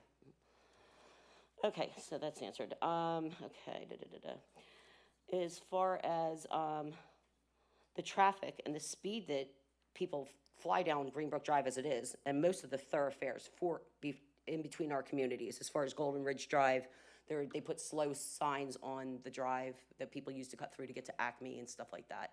I actually spoke to Tina Davis in person and emailed her about having those same imprints on our pavements. Is that going to happen now that there's going to be a lot more residents in our area? We, Yes, it says slow, or something, because they already race up and down the thoroughfares. Red Cedar Hill, they do it too. Yeah, so. listen, Okay. yeah. Yeah, but there's no, we can look into that. Okay. And that type of thing can be Not that done. it's gonna help, but okay. Yeah. So the dirt and the debris. Okay. Okay. As far as the dirt and debris that the trucks and that it's gonna cause, I'm assuming that you're gonna clean the streets and take care of any nails and everything that's gonna fall off these trucks and, okay. That's contractor's obligation. Okay. Let's see. Okay, with the increased tax revenue that the township is going to receive from these properties. The school. School, you pay 80% of your tax to schools. Okay. Okay, so. Okay, the 10% to us. The township gets about 9 cents out of a dollar of taxes. Our township. The school 9 gets- cents. I said Okay. 9 cents. The school gets 82%. Okay, so with the increased tax revenue, The county gets the rest. are you going to increase our police force? Because with more people and more residents, there's going to be more issues that the police Well, are I going to don't be needed think, for. I don't know how many issues would be with 55 and older, whether just. Well, there might just be Oh, medical issues that they need to show up for. But I'm not saying crime. we're hiring 10 more officers. You are? Yes. Okay, good. We've been hiring, we just hired 10 this year. We've been hiring on a regular basis. Okay. 13. There you go. And as far as the strain on our water and sewer system that needs upgrading, Lower Bucks This is Joint. Lower Bucks Joint. Yeah. Got They have much plenty, they have much capacity. capacity. It's no problem. the landscaping that's gonna buffer the neighborhood, is it gonna be premature landscaping, or is it going to be, are you gonna save some of the trees and stuff that are already there? Full-grown, mature trees? Mr. McHugh? I mean, yeah, we'll comply with the landscape buffer requirements. I don't have the different species there, but to the extent there's mature trees that are able to be saved, we're happy to do that. But there's gonna be a lot of newer plantings that we believe will provide that buffer and screening.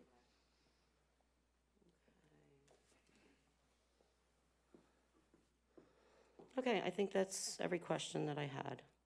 Okay, thank you. Thank you, Linda. Linda, can I ask you a question? What's the main reason that you're not comfortable or you don't want this development? What's the main thing that sticks out for you? I guess the extra traffic in the neighborhood, possibly, my house value going down. Your house value will not go down because of this development, and I'll bet the ranch on that, it will go up, if anything. But I want to know that concern. I want them to address it from the traffic perspective. You have your traffic guy with you? Let's let him talk about it. I want you to understand it as best we can, right? Yeah.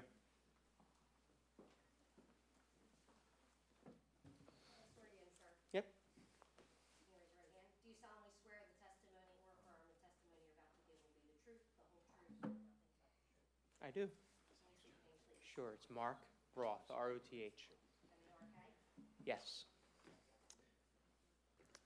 Mark, Good evening. Before you begin, so we just confirm you're the traffic engineer for this project? Yes, I am the traffic engineer. I was, Could you state your I name? supervised. State your name and who you work for. Sure, Mark Roth with McMahon Associates. That's fine. Sure. What exactly would you want to know? I mean, I can get into. First of all, the- let's do it like this. Let's talk about the impact to the surrounding road, Okay. right? Let's talk Hey, about, hey, Pat? you know, Why don't you let Matt present his witness? got it. Mark, why don't you start with the impact of surrounding roads? So in. Sure. I mean, if you don't mind, Matt, I'll go, if that's okay. In performing traffic impact studies, I mean, there was, really this was done in two phases. Okay, first, we wanted to look at the proposed age-qualified housing as compared to an existing school. Okay, so this was a use at one time, okay? It was a school use. There was upwards of 300, 350 students at the school. That particular use generates traffic. So at one point, this site generated traffic, and it generated a pretty significant amount of traffic, especially during the arrival and dismissal of those students. So the infrastructure, the road system, the neighborhood was there, okay? These intersections were there, and it was experiencing a significant amount of traffic during arrival and dismissal. That traffic is no longer there, I understand that. However, it was, but what my point is the infrastructure in place was built to accommodate that traffic, okay? The intersections accommodated that traffic. Now, with the proposed use as an age-qualified development, it's going to generate the least amount of traffic as compared to any other residential type of development. So it generates far less than a single-family home, okay? And what, I can give you examples, okay? A single-family home would generate approximately 1 or 2 trips for each of the peak hours, a single-family home. A age-qualified home, there's two types here. One is a, what they call, I guess, a flat, or a flat is the apartments, or a quad. The quad will generate about 0.4 trips during the peak hour. Okay, so a quarter of what a single family would generate. The flats, the apartments, will generate about 0.15 trips per peak hour. So the impact on the surrounding roads is far less than what was experienced when it was a school, or is far less than what would be experienced for a single family type development or neighborhood. But to put it in perspective, when you're looking at what this site would generate, okay, so if you look at a morning hour across the morning peak, it generates about, I would say 40 to 50 cars in that, across that whole hour. Okay, so you're looking at maybe 1 car every minute, maybe 2 during the peak. So will it generate traffic? Yes. I don't want to say it will not generate traffic, but the magnitude of the traffic will be far less than anything else that could be developed at that site. Comparatively speaking. Absolutely. And that's, and you just compared it to a single-family home and to this use when it was a school, which it's been out of use for so long, that event is kind of forgotten in neighbors' minds, how that hour and a half twice a day was pretty busy. That's correct. And that testimony would be the same whether it's this site or another age-qualified site, depending on. Yeah, if the you go back numbers to are the ordinance. numbers. The numbers We are have the the numbers. data, we've looked at it, we know how it works. That is correct. And it wasn't a vacant field. It wasn't a, it Right. was something at one point. Okay. Okay? Thank you so much. Absolutely. You're welcome. I think there's somebody that wants to talk behind you.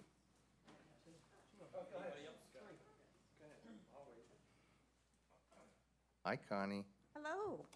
My name is Connie Meyer, and I live in the Stony Brook section of Levittown, and I'd like to add a few things to what was just mentioned in terms of the traffic. Up until 2002, LPRA had a pool, and the pool was located by Scholar Lane.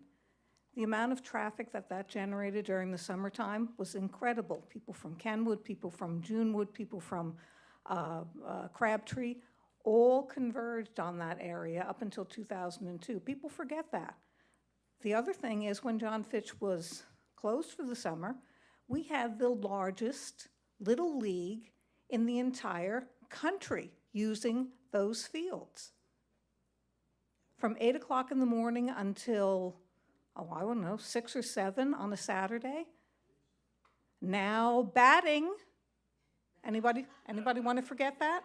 Now batting, the amount of car traffic that went in and out of South Lane was absolutely incredible. People may forget that. People are now kind of used to the quiet and the peace, but it was a busy, busy, busy community. And now I'm going to have 55 and above residents coming out onto South Lane instead of hundreds and hundreds of cars from the Little League, from the pool. Bring it on. I'm thrilled.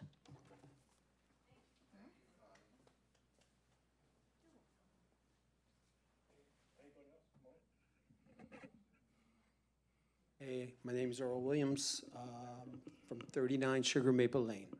Hi, Earl. I guess all the Little League stuff, that was good for the community. I'm just seeing this community turn into the same as New York.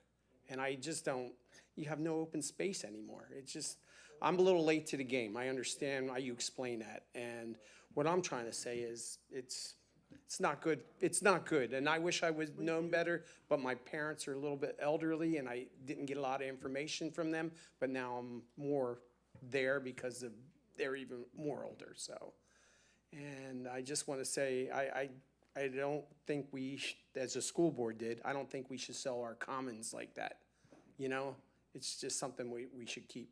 I totally agree. That's why I I'm went to the sorry meeting. to say, but I just had to say that. I told No, my I agree. parents I'd come Hey, down here and say this. And, you know, hopefully. Earl, you know something, when this contractor purchased these 3 schools, he Right. fully expected to build on all 3 of them. I Now, understand. there's pushback from this council because the Washington site, and forever this has been my opinion, the Washington site is unbuildable. It's in a floodplain. We could have, you know, they would have done dance sideways, spit nickels, did anything they could, because again, developers, they're allowed to earn money, and that's what they do. Well, you know, council talked with them at length, and now that Washington site is not going to be developed. It would have been inappropriate to develop that site. So, again, I hope folks get the understanding that we don't just say, you know, here it is, have at it, it's Bristol Township, do whatever you want. We don't. We work on the ordinances. We work with the developer because we want them to be successful, and fair is fair. At the same time, we have created a great open space site, and we'll talk about what to do with that at Washington. I'm going to advocate for more passive and park-like and walking and that sort of thing, but we'll figure it out. But again, so that's what happened. We were able to do that. So in my opinion, you know, half a loaf is better than no loaf. And we did, we built a new park right out here, 10 acres. massive I amphitheater. seen that. We did John F. K. Park down by FDR. That was a mess. We redid that park. We built a passive park down at Croydon, and we rebuilt 29. Indian Creek Park, we just redid that. We have 33 parks in the township, so I beg to differ that we don't have open space. I've seen one that you don't have. It's like I think Middletown Township has a hockey thing. Have you We been? can't I have- we haven't can't been have here. everything. I'm just. We have a spray park. Yeah. Spray park? A Amphitheater. Yes, spray we park? do, right out here. Okay, For the listen, I'm little just ones. asking. No, Because wait a I'm- minute. Yeah, you don't know. So I don't know. we I assume- said that. Hold on. We assume he does know because he lives here, but we have a spray park for the Okay. kids. It's packed during the summer. Right. We have an amphitheater. That it does work. No, I'm the sorry, comment ma'am. was It, that it, the we've, spray ha- park we've had doesn't it work, and fixed. that's It was wrong. out of commission maybe 5 times last year. It's worked. So the Okay. spray park does what? Water us? Yeah. Yes. Just comes up the fountains. For the kids, Earl. Hey, Come I on. got you. Earl. I got. Oh, okay. No, I'm no, no. sorry. I didn't know I had to get Earl, off. Earl. All right. Earl. Cool. We're What? going to, I'm hey, sorry. Hold on. No, listen, we I- still have to do the budget tonight. Yeah. We understand change, and if, Yeah. I would tell I'm you, with you. Earl, I'm the guy that called the former manager. It's a Thursday night, and I'm like, and we're getting pitchforks are coming here because they think we're involved with the school. Oh, We I don't know. even own it. I called Bill McCauley. I said, can we buy them schools? Yep. We got money in a reserve. We're gonna buy the schools. We put an offer in. It was December, 30-day cash offer. Cash offer. We would demo the schools. We never heard from them. By February, we had to pull, can't answer that. what's wrong with them That was the older school board, Oh, my God. different board. I can't answer why. They were just, we didn't get along, oil and water. Listen, I don't have no hatred towards the builders. I just can't stand that we gave away commons like that. The school did. Yes, I know. Well, it's we the people, So as we're far as trying I'm to- concerned. I So would tell we you- should be more interested, everybody In the should be. background, we worked diligently to shrink this down because it could have just, by right, it was called 120, 180 homes, and I was like, that'll blow my mind. Any of yous live near these sections? I mean, like, right? I live in around it? Levittown, but I don't live You don't live in- adjacent to that's what this I'm saying. development. You're building on stuff that we're around, not where you're around. You know what I mean? I I know you guys didn't do it, but I just have to say. Listen, I have I to get get my it. voice out. If I don't get my voice out, then, hey, what the hell I'm up here for then, I get it, but, All and right. I really think we all get it. Yeah, I'm So, sure you do, but it's kind of. I know. All right, you guys have a great. Thank you for Thanks for coming. coming up. Ma'am?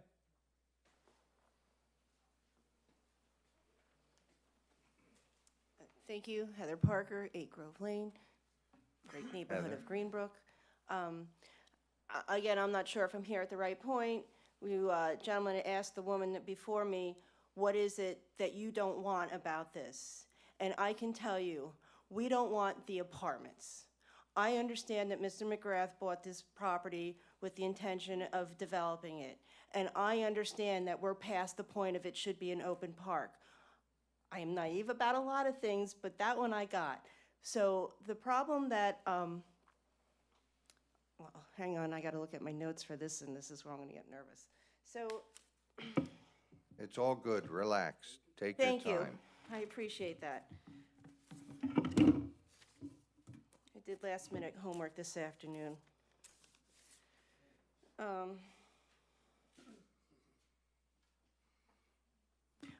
Can I just start from my very beginning and just work my way through this and see where we go? And Do you your can stop me best. whenever it's, okay. In the past 3 or 4 weeks, I met about 70 people in my neighborhood, and that would be Greenbrook, Stony Brook, and Farmbrook. And I greeted the people that I was grateful, answered the door, and I said, "Hi, neighbor, I'm your neighbor, Heather." And I told her that I lived at 8 Grove Lane. And I went about to ask them, I go, "Do you know about the John Fitch School development?" And they would say, well, everybody kind of had an idea, but nobody knew everything that was going on. And so I would continue. I have a map. I would continue and show the people the development of how it was going to be and explain to them about the 60 quads and the 48 flats and the 3 two-story apartment buildings containing 72 units. And that's where everybody would start getting a little bug-eyed, because everybody feels that the apartments is a little too much for the area. Now, I grant Mr. McGrath the ability to build his townhomes and his quads, whether I like it or not. But all I ask is that the council pays attention to the fact that, and I understand that the other neighborhoods are getting a big park, but you're talking about an already established Greenbrook, Stony Brook, Farmbrook, maybe Son of Kenwood, that you're taking away an open space, whether we used all of it, but we did experience it. And I understand we're getting a 1.6 acre park given back to the local neighborhood. And I think that it's a little bit small, and that I would like to see, and others would, is if there's a chance that this could be developed into a full park. Because I understand that you're offering a new slide for the kids, which is generous, and a half-court basketball court, but there's other people that use the park. There's the dog walkers, there's the baby buggies. There's a lot of babies and families coming into these neighborhoods. I mean, let's face it, the old timers are old and they're passing on, and you have new young families that are coming in, and especially after, the long years of COVID, there's new babies popping out, and so I think that what you're gonna do, by just only giving us this small amount of park, is you're really kind of selling short the kids now and future generations of kids the ability of that neighborhood to enjoy a bigger park space. It's not just about the kids, it's about everybody. Maybe the old lady wants to go out for a nice little walk, and this is a nice little route that she can walk. Doesn't have to hurt herself, doesn't have to drive somewhere. Maybe she doesn't drive, but it's somewhere that she can go. Maybe she just wants to sit in a park bench. Maybe you're tired of listening to your wife. Maybe you're tired of listening to your husband. You just need to get out of the house and go sit somewhere where it's nice and quiet and look at the trees and hear the birds, etc. And having such a small park doesn't really give our neighborhood that was established 60+ years ago some form of a green space to enjoy. Now, the plan is to add 180 units to our property here. That is equivalent, if you put 30 houses on a street, and I'm maximizing because I think there's maybe 27, 28, I went around and counted. You're adding 6 streets of housing on this lot right here. So you're doubling the size of Greenbrook already. And you're kind of urbanizing our area with no green area of relief. I understand Crabs Creek is getting a park. I'm not crossing Mill Creek. I'm not gonna try and baby bug somebody across Mill Creek to get to that other park. I would just like a nice little, and it's along the Greenbank area, so I don't understand if we have access to this area now that these apartments are gonna be here. A lot of people walk back there. Again, there are plenty of dog walkers, and it's not fair to make a dog have to walk on the pavement all the time, along the sidewalk, in the street, on the little green spot between the sidewalk and the road. You know, somewhere where the dog can go out and you throw the ball and the dog can run around and catch it and bring it back, where the kids can go out and play. So that's how I feel about this. I have more, but I can come back up. Okay, thank you. Yes?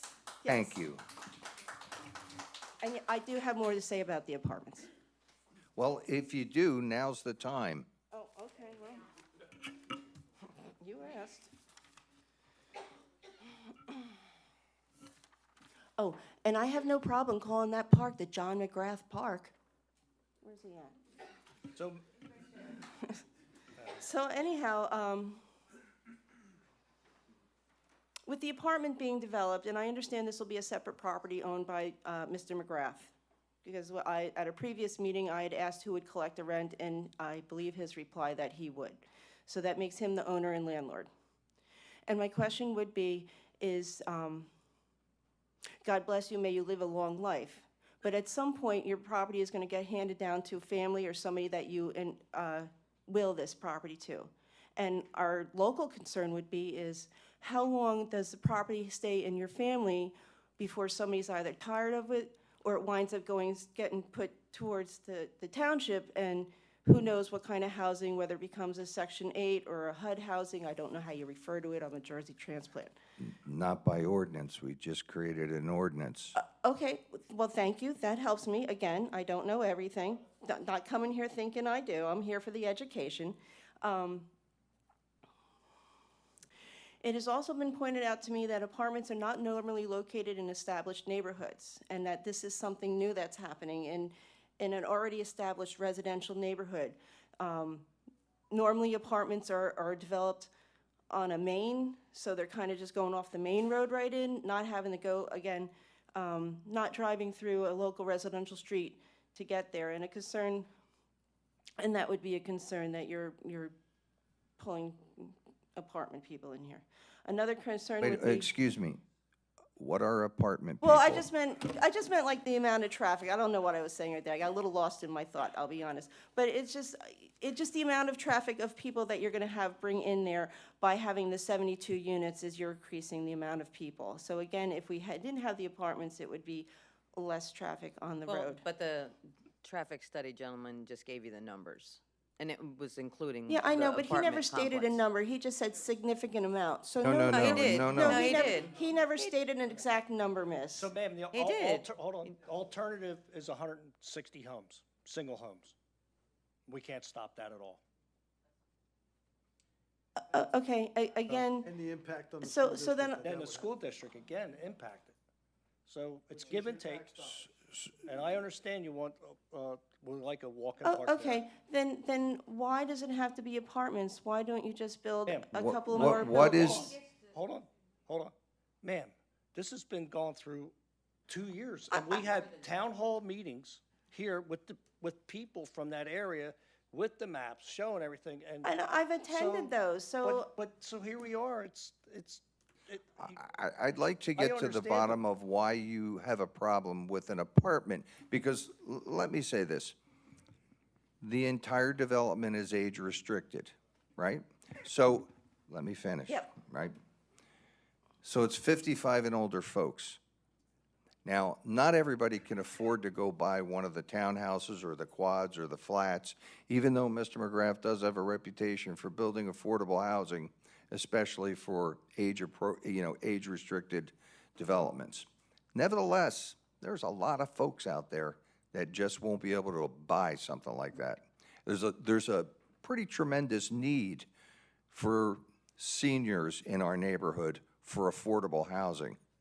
So these apartments will create an opportunity for people to stay in their own home, have a measure of independence, because we will have people from 55 to 75 and up living in these apartments, which is why it gave me pause when you said those apartment people. Okay, and I apologize if I was derogatory in any way. I also would like to say that because you said that it's a 55 plus. Now, please correct me if I'm misinformed, because this will make a big difference in how I feel. I mean, I'm still not happy by this, and I understand that it's been a 3-year process. But now what I understand is that in Mr. McGrath's development, that only one person has to be 55, and that the age of 19 and above can also live there. So That that's is correct. That is not a 55-plus community, and that is where I take concern, because now you're going to have perhaps one person moves in at 55. And again, you can explain to me how this is going to be controlled, Let us do that. because if, Let's stop there. Let us answer your question. And we'll answer that. You asked a question, let us answer it. okay, I had more to add to my question. Well, you asked about the age restricted, one person has to be 55, so we're going to answer that question for you. Go ahead. That's an important point. Let's get clarity. Okay. As part of HUD regulations, the Fair Housing Act has been in play for many decades now. And as part of that, or actually the crux of that, is that no one is permitted to discriminate against a protected class with housing. You could not discriminate against someone for their race. You can't discriminate against somebody that has children. For instance, you can't refuse to rent an apartment that's on the market to a mother and child or to a family.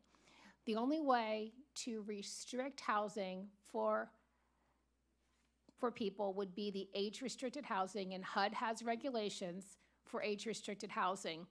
The definition of that is the same definition that is in the ordinance, and that is the only way that you could do age-restricted housing. That definition does include one person, age 55 or older. It restricts how many people can stay, like grandchildren can stay, or I should say under 18, implied grandchildren could stay up to a certain amount of time per year. They're very strict regulations, and what's in the ordinance has to match HUD. If not, we would be running afoul of federal law. Okay, so then I'm going to understand that then because of regulation ordinances, they're allowed to have the 19-year-old there. Yes. Wait a minute, wait. Before you go any further, Yes. what are you afraid of? I'm afraid of one person at 55 moving in and 19, and a 20-year-old moving in. I just don't know how adult Wait, it's hang going to on. be. I Judy, Okay, go ahead. so if your fear is that somebody is going to move in and then like rent out spare rooms to extra people, these are units for one family. And to meet they need to meet the definition of family, which is a group of people related or unrelated living together as one family unit with common cooking, common kitchen, et cetera. So they need to meet the definition of family. It's not going to be like little flop houses or little Airbnbs. Well, I mean, Have you- that's not to fine on cut you off, but paper. have you seen the construction on New Falls Road up at the old St. Joseph the Worker where these I have. apartments exist? Yeah, can I can also jump in there just briefly to help. This isn't our first go-around with these type of developments. We survey every single development we have. The average age of the apartments is 77 years old at our other developments. Really what they are it's people move from, the quads and flats have younger average ages. 62. So you may have somebody whose spouse passes away. Hold on, John, yeah.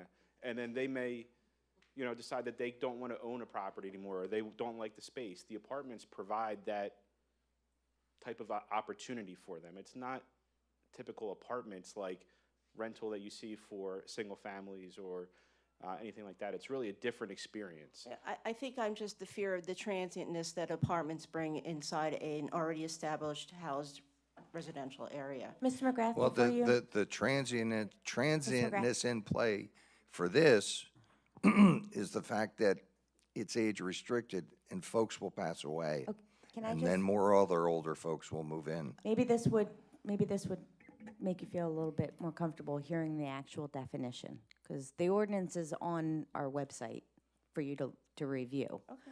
And it's still up there if you want to review it, but maybe this would make you feel a little bit more comfortable. Under unit occupancy and declaration of age restriction, both of these are basically say the same language, but no more than 3 persons shall occupy a dwelling unit in the age-qualified residential community on a permanent basis, at least one of them whom shall be 55 years of older. With the exception of a full-time caregiver, no person under the age of 19 shall occupy a dwelling unit in the age-qualified residential community for more than 3 months in a calendar year. Okay, and then my question would be then, how is this enforced, and what does that mean? Does that mean that? It's enforced by the Township Code Enforcement Department because we require rental licenses. And how do they Why know? do you think that there's people out there who are just chomping at the bit to move into an age-restricted community with a bunch of old people? Because once it's established, you can't take it back. Yeah, So I I don't get know- that. I don't know what But the the future's rules gonna are be. established. But Okay. you're insinuating that, hey, even if you have those rules, if you don't have a cop on Well, duty, I guess I'm a little like nervous. everybody's waiting to jump in. Okay, I well, don't, I can't help how I feel. no, I don't, Yeah, I yeah, respect your yeah, okay, feelings. okay. But we've given you a lot of data telling you how your feelings Yeah, okay. don't line up with real-world data, right? With all due respect. No, that's okay. I mean, I'm just thinking about things. one thing Now, first. my next one says, so they're only allowed to be there for 3 months out of the year. What is to stop them from coming back in? I just don't know how this is going to get policed. I mean, just don't know how you're thinking that there's all these people waiting to cheat on senior housing. It's not that they're cheating, it's just that there'd be more younger people in there. Like, I think they're just going to Can I take can I have advantage a of point of order? grandma. Excuse me, can I have a point of order? Because it's human nature. Excuse me, ma'am. Oh, Excuse I'm- me, you've been going my on and pardon. on and on. Okay. Just, you have a right to have your statement. Yeah. Okay, is there anything new that you want to add? Because like this just can't be back and Okay, forth. You well, have a I right, guess- you have a right to your opinion, you have a right to say whatever you wish. Thank you, I appreciate that. Are you done? No, I think the last thing I want to know is I guess that, am I walking away understanding that regardless of how I feel, these apartments are going to get voted in regardless of how we feel, I guess is what my, is That's what I'm not a coming que- about. That's not a That's testimony. undetermined. That's not a Okay. question. Okay. The question, you have any questions about the conditional use application, this project, any more, but you've asked dozens of questions, all good, or do you have any others you want to ask?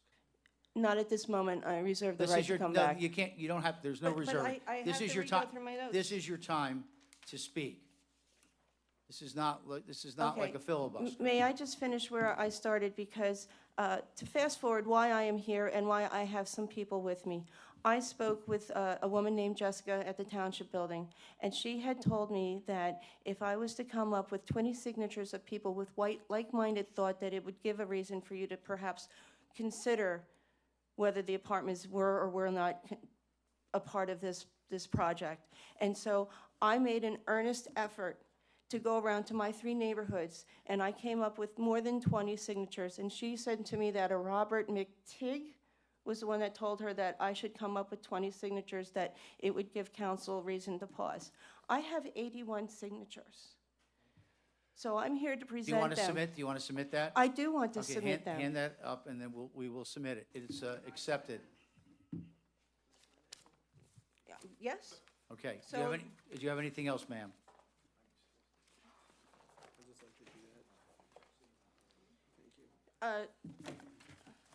I'll do my best to wrap it up for you. I apologize. Yes, sir. So the other concerns that we have is, again, like I said, the apartment and park size, amount of traffic, more open space. Some feel that the development is not aesthetically fits in with the neighborhood that's already here. Others feel that there's too many people, not enough open land. There are concerns about flooding, but I believe that's already been addressed. There's concerns about our home values when apartments are in the neighborhood. There is concern that when the school is demolished, that there is going to be a rat infestation because, let's face it, it has been abandoned, and I'm sure there's plenty of vermin in there. So the neighborhood would like to know how that would be taken care of before they get scattered about. And there's also concern is if they're poisoned, how far do the rats go and poison somebody's dog? So there's a little concern with that. Again, it was about the 19-year-olds and 55. And Mr. McGrath can collect the rent on this building, but the value of a neighborhood park is priceless. Thank you, Heather. Thank you kindly for your time. Thank you.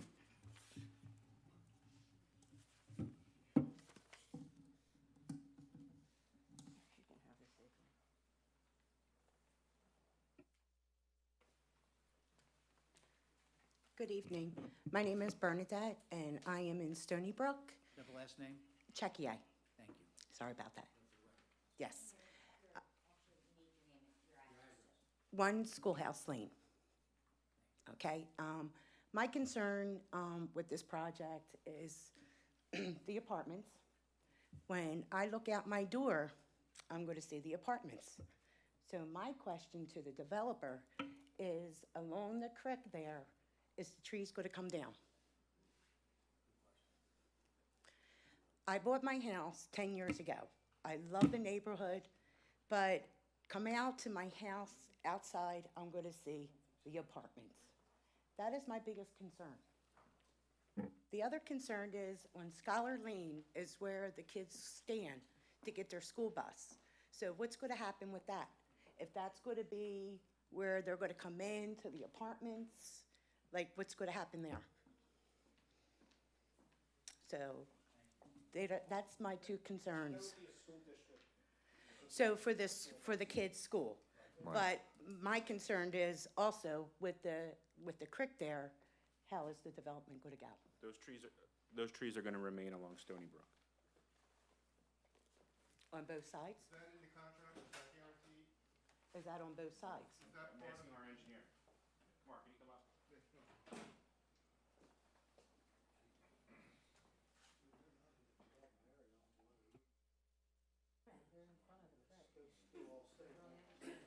Well, it's just a concern of mine. You're talking about the that, ones, you know. you're talking about the ones that are alive, not the dead and decaying ones. Absolutely. Yeah, of Yes, course. I mean, I'm over there all the time. The question, engineer, is, we're not talking about dead or decaying trees that have to be removed for safety reasons, but the other trees that are healthy are on the creek, are they going to be removed? And That's the answer is no on both sides. Okay, and this is going to be a concrete? There's sidewalk, that's okay. sidewalk there. This is, you can see that's where the proposed disturbance is, these Okay. checks. So both sides of the creek are remaining undisturbed. All right, I was just checking with the tree and the And- developer. That's a great question. That was Really- a great question. Thank you. Thank Do you. you have any other questions, or that was your No, question? that was my. And thank you very much. traditionally, Thank the buffers traditionally are very attractive. Thank you. Anybody else? I do have one more question, Oh, I'm go sorry. ahead, I'm sorry. Being on Schoolhouse Lane, Yep. I am concerned about the traffic. It's a go-to because it hits Levittown Parkway. So with my fellows at Stony Brook, we need something to be put there. Either speed bumps, the stop signs are not going to kill it. I see these people fly up my neighborhood, and I'm out there stopping them. We have new kids, like Heather was saying, the baby boomers coming, Yep. and It's a problem all over. That's why we hired 13 officers. okay, I understand that, but I think on my street, and I don't know how to go about doing it, but I will find some way that we need some kind of speed bumps. Would you May- be okay with it at your house? Absolutely. In front of your house? Okay. Absolutely. Okay, because it's terrible. But Yeah, if you're because okay- soon as they come around, man, they start flying. Just so you know, 2 o'clock in the morning, you hear a dump truck come over, that's gonna rattle your windows. We have that problem in Middletown Township. Yeah, just so you know. But if you want that, really want that, that's something we have been discussing. Golden Ridge has a problem. But it has to, you have to sign a listen, waiver, because it's terrible. Well, is there some other form that we could do Yeah, police something? officers, that's why we hired 13 to start. Well, we like to do signage, and we do Oh, some yeah. painting. We're also hoping maybe that this new governor will allow radars. Well, I'm sure he will. He might, he is a No, law I and mean, order that's, dude. We're desperate. that's, you I know we are. we're the only state that doesn't allow it, and, you know. But hopefully, something will happen for us. I think the stop sign on Blue Ridge Drive in front of my house, I'm pretty sure it's green. I bet it is.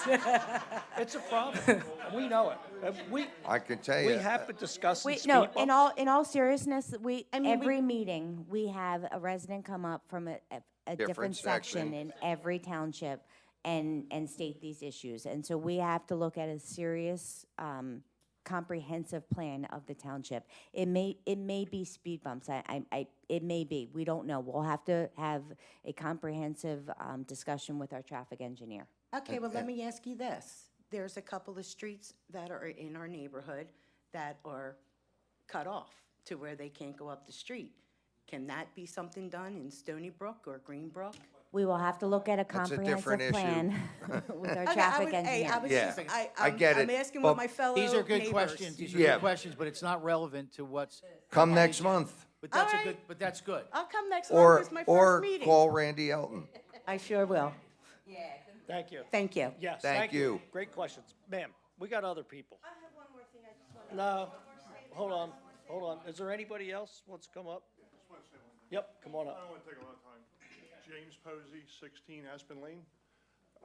I was here tonight when there was packed house for it. Yeah, so I wanted to answer, I had a couple things I was going to say, but this kind of live-in, when she asked about how it's going to be policed, there's going to be a board, right, John? This will be an association fee, there'll be an elected board. There's an elected board just like yourselves that oversees the neighborhood. Yes, and there's always, and listen, and let me tell you, I've been part of it, so there's always somebody that lives there, that's the neighborhood cop, that turns everybody in. So when you see those units, there's gonna be somebody there roaming around saying, hey, they got somebody, they're there 3 months and 3 days. So that's how it's policed. It's internal. I keep hearing apartment buildings, but it's a glorified clubhouse. And I'm mapping out my life. These guys are all thinking they can't afford it. I'm the opposite. I'm thinking I'm going from Aspen Lane to a quad. You're not the only one. We have And people, then, we have and residents then, here that once I work. think I'm gonna start losing it, I'm selling out, cashing to my kids and going in the apartment. So the home don't take my money. Yeah. Seriously, I mean. No, I got it. And if anybody knows John's building, Yeah. these places are beautiful. They are. He's got peaks, they don't look like apartment buildings. The money that comes in is gonna pay for the roofs, the painting. You're always gonna look down there and go, wow, that looks brand new. I mean, and who doesn't wanna have a pool that you don't have to pay for when it breaks? Everybody's chipping in. I'm just saying, I think you'd be proud of yourselves. It would be an asset to Levittown with the new schools, the new roads, to have this kind of shrubbery. I'm excited. Like, I already have my place picked out right in front of the fountain. And then I walk right around to the pool. There is residents here that work here. They're ready. Absolutely. They're And a done. reminder, there was standing room only, everybody for it. And I always thought the few don't outweigh the many. I don't forget where I heard that. It might have been Spock. You know what I mean? And, you know, he always. Needs of the he was few. always It was logical. needs of the Yes, few. Thank you. Exactly. All right, that's all I got to say. I just want to have a positive note. This pool, is it public or no? Oh, okay. There's nothing for the public. All right. Just want to know. Well, there's that whole other school that we're being given to us, right? All that property at Washington? Yeah, that's not, no. That's undetermined right now. You know, I'm sorry, I misspoke. Go ahead. Evening, my name's Ken Farrell, 30 Garden Lane. I live maybe 3,000 feet from this. My question is, it doesn't, with the overview map, 180 units, it doesn't look like there's 180 parking spots. I mean. There's more than 180 parking spots. Yeah, and then each of the individual quad units have their own driveway. I mean, I think it's 389 is the total. I'm just worried about No, overcrowding good. parking spots flowing into the other streets. That's a good question. Yep. There's 389 spots. We have more than 2 per unit. That's the requirement is 2 per unit, but we have 389, more than that. three- Yeah. You can't, once the people testify, that's, I mean, you can't, they don't have, I'm sorry. Are we allowed to walk through that section of the community there? I'm just making sure because I don't know how private it is. Anybody else? Ma'am, you can come after public comment. We'll have public comment or stay afterwards. That's fine. Anybody else? Mr. Flagger?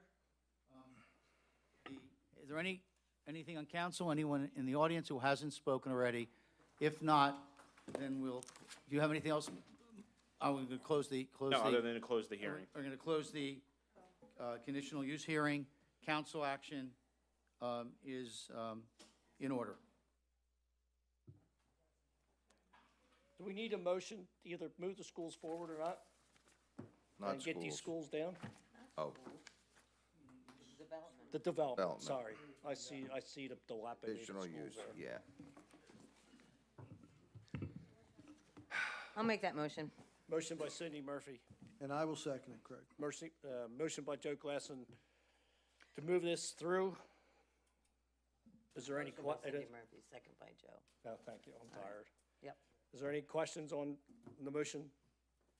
All in favor? Aye. Anyone opposed? Thank you. And one abstention, abstained, thank you. Sorry about that. So listen, I don't want you to feel like we didn't hear you, but, no, I don't want to go that, but we worked diligently to shrink this down and didn't want 180 homes there with everybody. That property can hold 150 homes, single family, and that would have, you want to talk about traffic. And they had a buy right, we couldn't have stopped it, and we tried to balance it out. And we want a 55 and older. So I know it's not perfect, but we're not perfect. We try to do the best we can. I've been here since 2012, and every decision's I really intend to make the township a great place to live and work and play. You see, we have a stack of business want to come in, and we need housing too. And we need some of the seniors to go into this so we have more housing, because we're running out of housing for here, because there's so much businesses moving in, and it's just, especially with the 95 link. So I know it's not perfect, but years we worked on, and the last one, we had a big public meeting here showing that, and there was a huge group for it that wanted to get this thing moving. And I like to get these schools, they look terrible, and they're a death trap. And sooner or later, if they're not down, somebody's going to get killed. And this is how we have to move it forward. I hope it's the best. And I did want to just address one thing real quick, Craig. Maybe you can address it. It is written into the conditions that the potential for vermin be addressed before the buildings are knocked down. Maybe Matt will comment on what your intentions are in that area? I mean, no, certainly it's a condition, that's the process we'll follow to, as much as possible, is make sure that's not an issue, and that township engineer will be very involved in that process, so. Perfect. People will know when the schools are coming down, I think that's part of us to give notices out. There's a whole procedure that we'll follow. Thank you. Thank you. Is there a timeline on this? And we have another one. Wait, Mr. President? Entire project. Yeah, what's that again? Yeah, we're gonna talk about the other. Yeah, that was, I can incorporate most of, yeah, and just do the okay, now we're project doing specific. we're doing the conditional use hearing for, I'm sorry. We're doing the conditional use one now for, again, the age-qualified residential development on 10 Plumtree Place, Levittown, tax parcel 5-21-162-001, which is the same, which is, you want to address that, Matt? And Yeah, certainly. So again, this is a conditional use application for the former Lincoln Elementary School at 10 Plumtree Place in accordance with the recent ordinance amendment to the A8 age-qualified residential community. Again, I have with me John McGrath and Chris Levins from the developer, Larry Young from Tri-State, our civil engineer, and Mark Roth, our traffic engineer. They are available, and I'll summarize what their testimony would be. I would also ask, for efficiency purposes, maybe we incorporate some of Mr. Roth's statements and any other testimony that was was generic to the projects. we'll incorporate all previous testimony into Perfect. this hearing as well. Thank you. Okay? Thank you. The property in question, 10 Plumtree Place, the Abraham Lincoln Elementary School, shown on the screen here is a 9.96 acre parcel that is zoned R2. Again, the developer proposes to demolish the existing school and develop the property. This is an 89-unit, 55-plus residential community with associated amenities. We are proposing 41 flats. They're the stacked townhomes. They are on the outside of the property, 4 buildings of those. And then 48 apartment units. Those are the interior buildings. Again, 2-story, same as what is shown on the Fitch plan. Similar again, a Class A buffer will be the minimum buffer provided around the property. We haven't gotten through the land development process on this, but I'm sure, again, staff will ask us to, as much as we can, increase that and make that a greater buffer, and there's certainly some area to do that here. Again, these will be private streets that will be maintained, and all the amenities will be owned and maintained by the association. There is a pool and clubhouse proposed here, and we are showing one main access to the development. That's Plumtree Place. There is an emergency access up here onto Plum Ridge Way. There's a little bit under 3 acres of green space, of open space on this property. And again, the difference there between open space and then there's more actual green space. We're providing another about a little over an acre of Washington will be designated open space at that property. Again, this proposed development will comply entirely with the provisions of the zoning ordinance. There are no quads on this, if you notice, so there's no issue with the patios like we had at Fitch. And again, this proposed development will meet the conditional use standards set forth in your zoning ordinance regarding suitability, impact on traffic, and sound standards of subdivision and land development.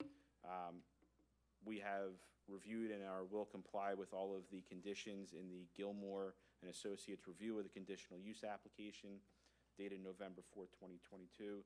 Those include the demolition of all 3 schools and the agreement to mill and overlay up to 35,000 square feet of existing asphalt and walking trail at Washington. This project is still going through land development, so there'll be some civil engineering type changes to it, but the overall layout is what you're looking at is before you for approval this evening. Okay, and you have, who's your witness is gonna? I can have Mr. McGrath. Just say that he agrees with. Yeah, whatever. Mr. McGrath, do you agree that everything I've said is true and correct to the best of your knowledge? Get him sworn in first. Hang on a sec. Swear or affirm. Do you swear or affirm to tell the truth, the whole truth, and nothing but the truth? Yes, I do. And Mr. Roth was previously sworn. Mark, do you agree with my summation of your testimony? I do agree, yes. Then I have Larry Young left to be sworn. And Mr. McGrath, you agree with everything he said about? Yes. Thank you. Do you solemnly swear the testimony you're about to give will be the truth, the whole truth, and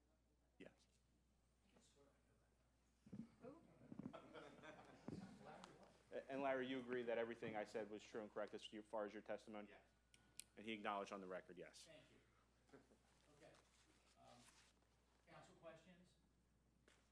Remember, the plan is not fully developed yet. Right. Because he's not prepared to move forward with this tonight. So But we're just doing the conditional. Yeah, we're asking for the Just a conditional conditional use. use approval. So So any this- questions on council, or if not, questions from people here in the audience? So you're saying they come back for land development? Right, they have to come back for land development. Okay, thank you. If there's no other questions, This is for go ahead. 10 Plum Tree Place, Levittown, tax parcel number 521-162-001. correct. Just put for the record. Thank you. If there's no questions from anyone, close the hearing, and board action is in order. Thank you. So we need a Craig, I'll make that motion. motion by Joe Glasson, I'll second. second by Sidney Murphy on the motion about the conditional use approval. Any questions? All in favor? Aye. Opposed? Thank you. One abstain. So we're going to have to table the next one on the agenda? No. No, that's Fitch, right? Yep. Yeah, the next one is Fitch. Okay, got it. Mr. President, the next one is Fitch. It was application, okay. Application of GRSGV LLC 1265 Woodburn Road, Levittown, requesting preliminary and final land development approval for age-qualified residential community on property located at 101 Greenbrook Drive, Levittown, PA, tax parcel number 5-72-103. So- This is the preliminary final wait, land wait, development wait, for, wait. for John Fitch. We have, I'm obviously not gonna go through the project again, but we've submitted preliminary final land development plans. They have been reviewed by all of the review agencies, including your township engineer. We are generally will comply with all of those items. The township solicitor has provided us with a draft resolution that is 15 pages, I believe. We have reviewed, we are in agreement with all that. We are able to accept all of those conditions. There are a number of waivers requested, mostly relating to, preliminary final and parking and some landscape species. I think those waivers have been reviewed by your staff and they're okay with them. So I think at that point, we just ask for the resolution to be adopted. Motion's in order. I just want to hear Kurt open his mouth and tell me that he is finally comfortable with this plan. After 3 years. Yes, we are. You are. All right. Wasn't Craig, sure if I'll I'd make ever that hear a that. motion. We have a motion by preliminary Joe and final. Glasson. Second by, I'll make that motion. hi Ray. Second. Ray's Hey, here. how's it going down there? Good. All right, thanks. Glad you could come out. So we have a motion, second by Ray Blaylock on the motion. Is there any questions? Okay. I'm not sure if I understand. You have a question on the motion? I don't know, does this mean that you're finally approving what's taking place again? Yes. Okay. Yes. Okay, then my next question would be to, Mr. McGrath. So I've heard through the grapevine that this pretty much has been a done deal, and obviously it's happening. And I was also kind of heard that unless Mr. McGrath got the apartments, he wouldn't build the rest of the complex. So I just want to personally ask Mr. McGrath to tell me and my neighbors why he feels he should develop these apartments in our neighborhood. This is, listen, I'm sorry, that's inappropriate. You have a right to state. Okay, again, I'm new to this whole thing, and But I'm he's not under- sorry. He's not under, yeah, you can make that statement, and then if they want to respond, they can. Well, she can Okay. request You can make that. that request. Then I'm No, I agree, request- but Oh, okay. I'm just saying she can't, like, Okay. yeah, you can ask that. And again, it's all new to me. Obviously, it's going down. It's a little upsetting, and Yeah, I wish you would've came years, you know, 2 years ago. I wish I did too. You I know, wish I School did board too. meetings, And township meetings, if you were at the township meetings. I've we- been to a couple of meetings. I don't understand how all this works. Again, I'm still No, new. no. And then I know in the past, in this whole night's conversation, there's been things where neighbors have been notified, but we really weren't notified as to how we felt about this. It was your Right. grand meeting, but people work. I'm not online. No, I'm not I a got it. computer person, so I don't think I was properly We- aware of it being happening. I just don't think I was fully informed or aware that We these did things the- were happening. ma'am, Yes. And I would say we did the best we could being transparent. I'm sure you did. We did everything. We have advertised the meetings. It was on TV. Ask Oh. if, which way did the neighbors want to go? And the place was mostly packed with people who Understood. want to go forward. But again, So we did since everything, but I- I understand your anxiety about it. I really do. Thank you, I appreciate that. Yeah. But again, if Mr. McGrath would kind enough to answer my question, because he will be the landlord, and he will be, I assume, collecting the rent from these apartments, that why he feels that we would want something like that in our neighborhood, why he feels he needs to have the apartments in general. I don't think he could answer how Okay, you I mean, feel. again, I don't know how this Yeah, thing no, works, you're so I asking just put it feelings out there. About the neighborhood, and we did try and get the feelings out 4 months ago, having a town hall I'm meeting. asking why he feels the need to have these apartments, not us. Why he feels the need to have. Feelings, why he feels. Well, why he needs them, why he wants them in there. I mean, Yeah, there you go. Sure. Certainly happy to have a okay, discussion because outside. I just want this for my neighbors to know too. Yeah, I- it's right there. Frankly, I'm curious as to why you're categorizing the apartments as some nefarious, evil, bad thing, and the folks that will rent them will be a detriment to your neighborhood. Okay, it's, we have to move along the agenda, that we made a motion on that. There was a right? motion, and a second. I'm Yeah. just gonna say, Yeah, all in favor? Aye. Opposed? Thank you. And one abstained, Mary Ann Wagner.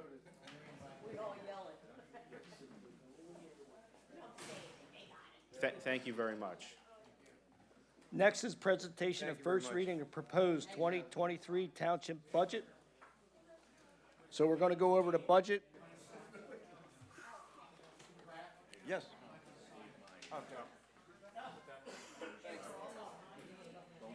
Oh, my God.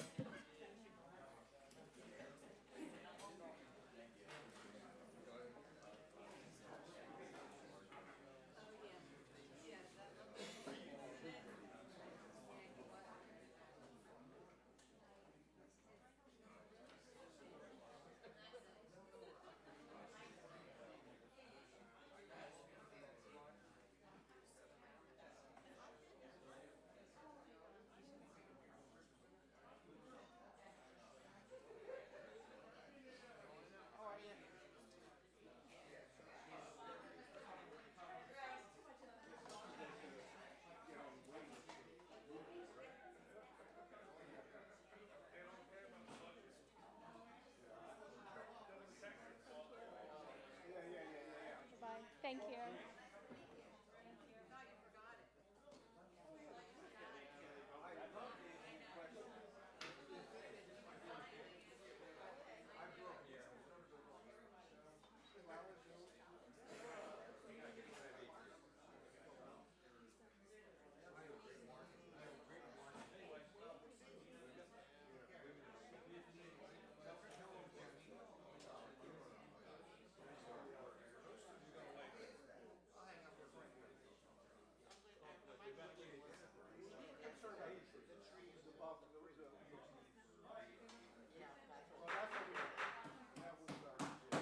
I'm sorry, can you please, we have to go over the budget. I know a lot of people don't really care about the budget, but we do. Bob, would you? Bob, could you get them Bob. guys just to go outside and talk? Thank you. We love you guys. We're doing the budget. Sit down. Yeah, we love you guys, but thank you. You're more than welcome to stay. This affects the entire township. Okay. I signed up for this, huh? Okay. So this is a presentation and first reading of the gospel of proposed 2023 township budget. Thank you, Mr. President. You're welcome.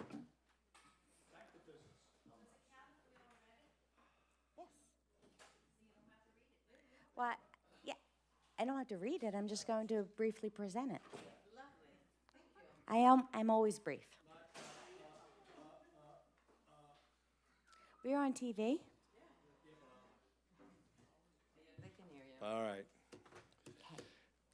So, Yes. so,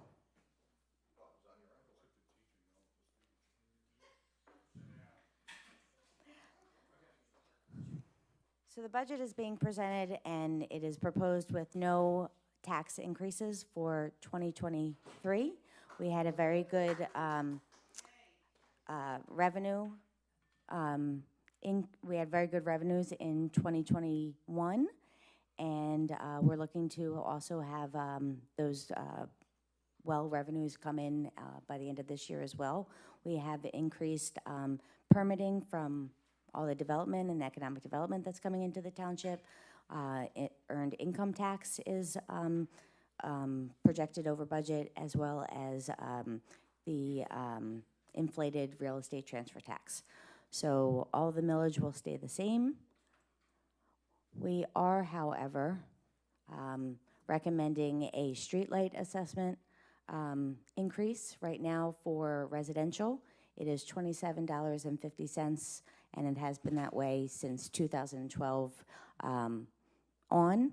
And for, like I said, it's residential. It is on your residential tax bill, but it is not a tax. It is an assessment. And for commercial, it's a user fee, correct? And for commercial, it's $60. And so what I am recommending with, in conjunction with our finance officer, is a 10% increase.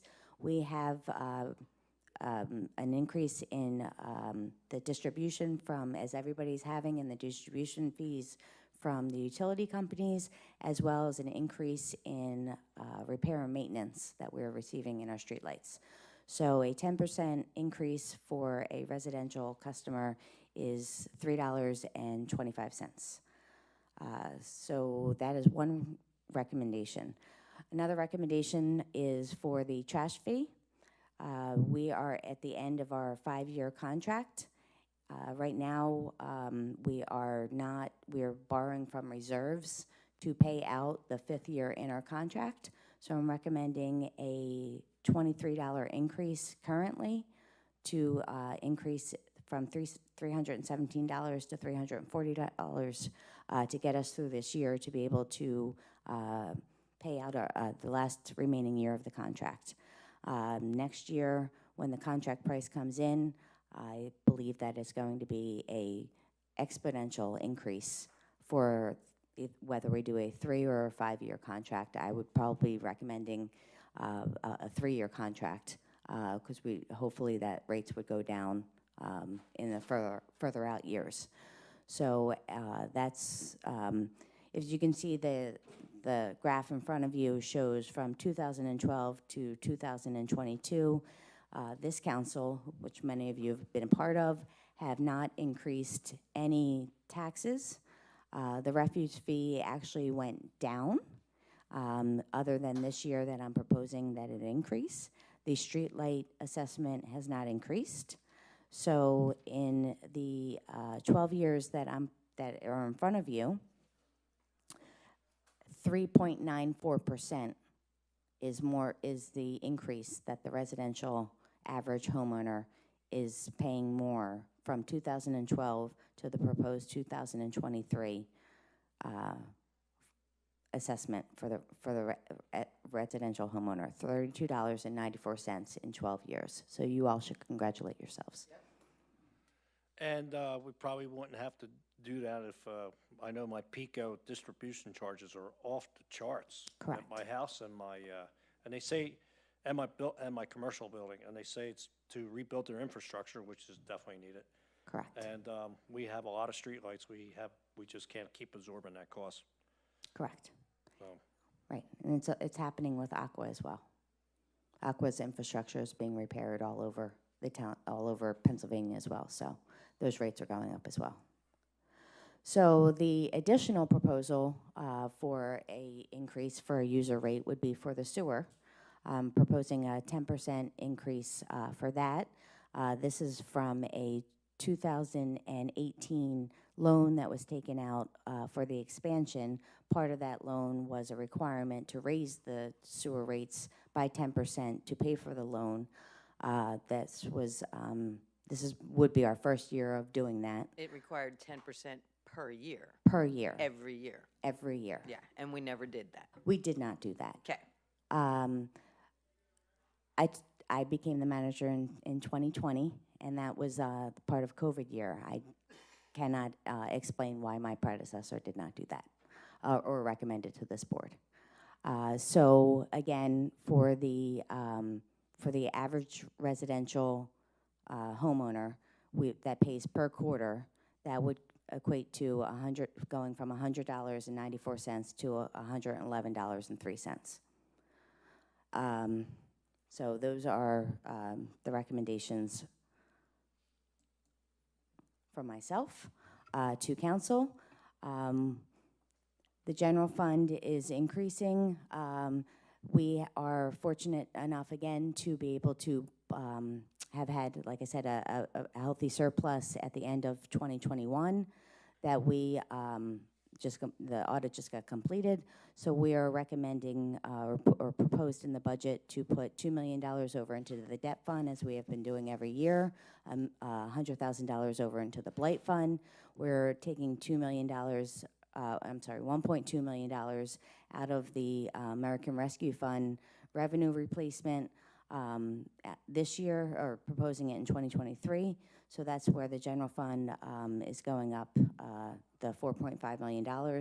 The street light would be increasing with the slight 10% increase. Mostly everything else is staying the same with a slight decrease in some areas. Capital projects are a slight decrease, and sewer is a significant increase because our wastewater treatment plant project is halfway completed. So you can see that that is proposed budget is halfway from last year.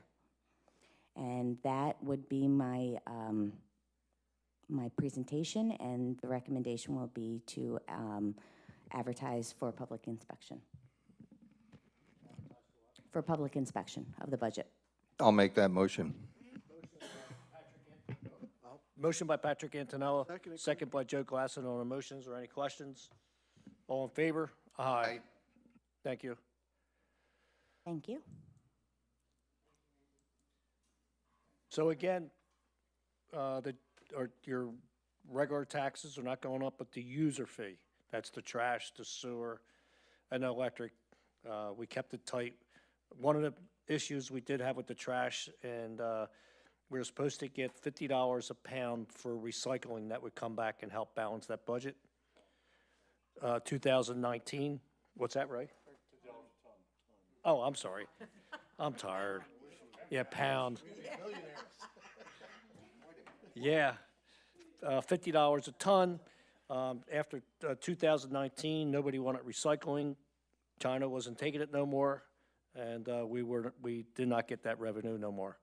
So that's one of the reasons we have to increase the trash fund, so you can blame it on whoever you want to blame it on, but they ain't taking recyclables. And I just want to put that out there. So it's very minimal, and I know it's a hardship on some people. Minimum for some is okay, and some it'll be a little bit tough, especially coming out of COVID and everything else going on. But we did what we could for 12 years, and the infrastructure is, the electric and the trash and the user fee again. We just had no choice. But if my numbers, I just added this up, it's $3.25 for the lights and $23 for trash. So we're $26.25 per household per year increase.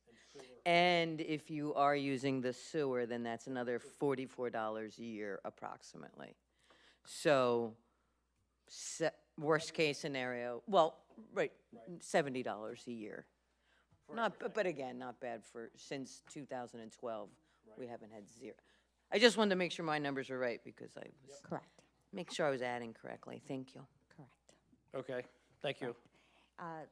Right, and we'll talk more about, the increase to the trash fee as we go forward.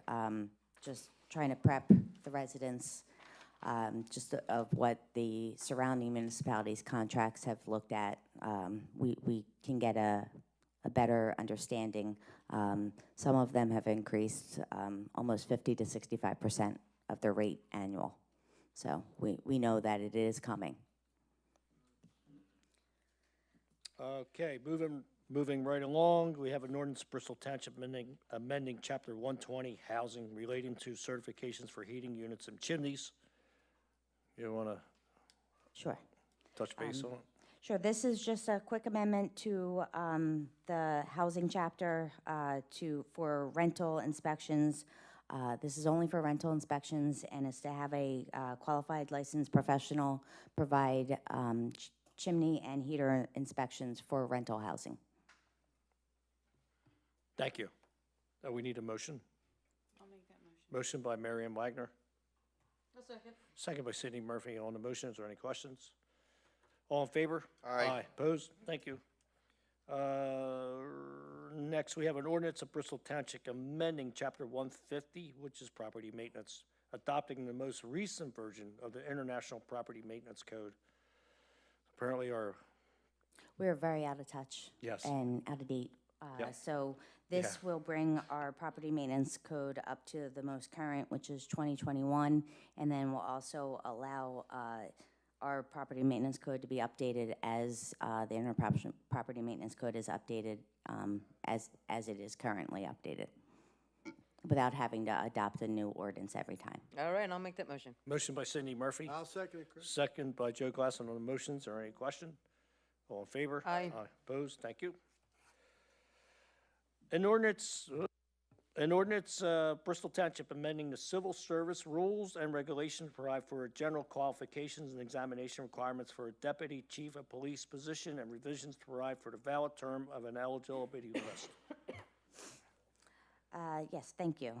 This is, as it states, we don't have a position deputy chief of police. We just promoted 2 lieutenants.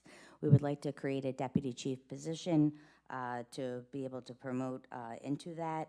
And this creates that ordinance that allows that to happen. And then this ordinance also modifies the term of the eligibility list, right, to meet with the state requirements. Need a motion? I'll Make that motion. We have a motion by Ray Blaylock, second by Pat Antonello on the motions. Are there any questions? All in favor? Aye. Thank you. And opposed? Thank you.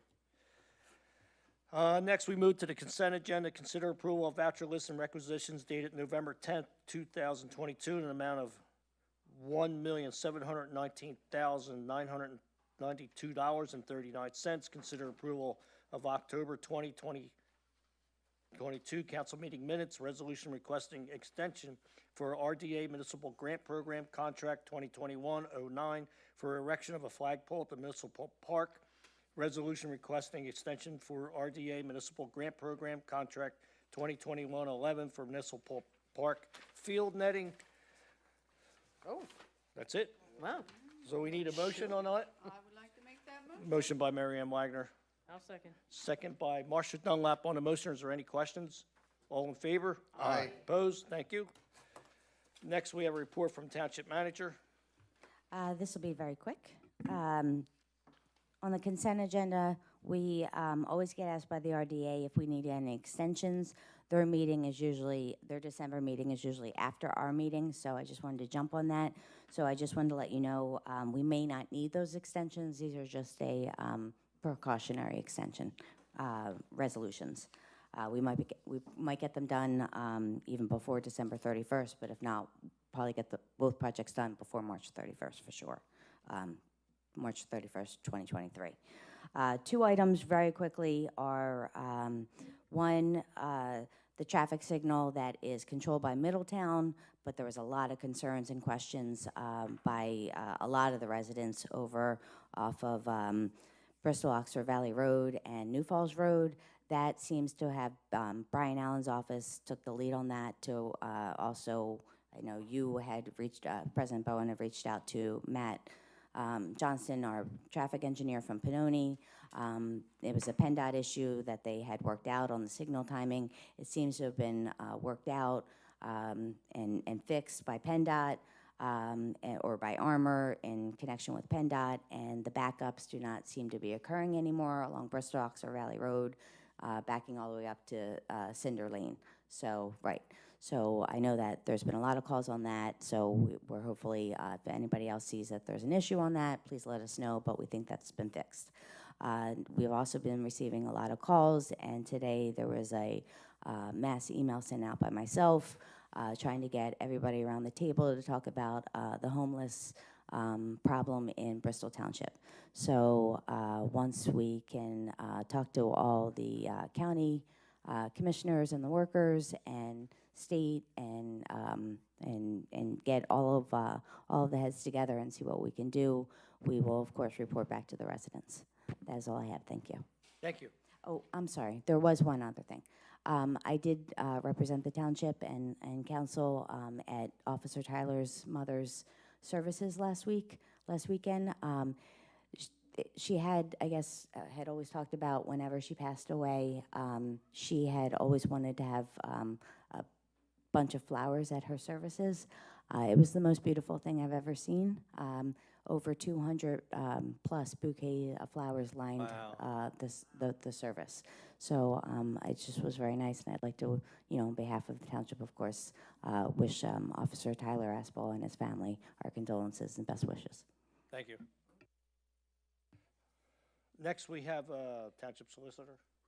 I want to wish all the veterans a happy Veterans Day. Yep. I'd like to wish the Marines a happy Marine Corps birthday, which is today, the oldest branch in the military. Thank you. Thank you. Is that it? Next, we have new business. No other new business? What's that? Oh, I'm sorry. Yeah, one quick item.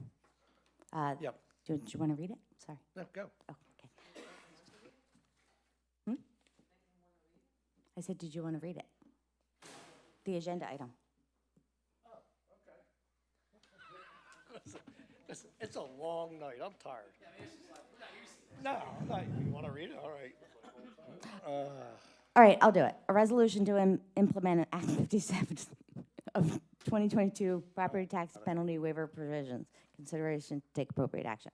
So this is from Pennsylvania Department of Community Development and Economic, DCED. This was given to us by DCED. It's a requirement that this is for the purposes of real estate taxes, is anybody that requires all municipalities, school districts, and counties to levy a real estate tax to adopt that levy a real estate tax to adopt a resolution or ordinance directing their tax collector to implement the acts that it's for anybody that can request a waiver of additional charges for any of these issues that I don't have in front of me that I thought I did. I can add. Thank you. So basically, if you buy a property within the year and you aren't properly given your tax bill, the penalty and interest would come off if you don't pay it, is the idea. So under the normal rules prior to this law, even if you never received your tax bill at any point, you are always still liable to pay the taxes, therefore liable for penalty and interest. In this case, it's just talking about new homeowners, new property owners within that first year. If they don't get their tax bill properly, they can waive penalty. Okay, Penalty and good. interest are waived. Sounds fair. Yeah, we need a motion. I'll make it. We got a motion by Pat Antonello, second by Marion Wagner on the motion. Is there any questions?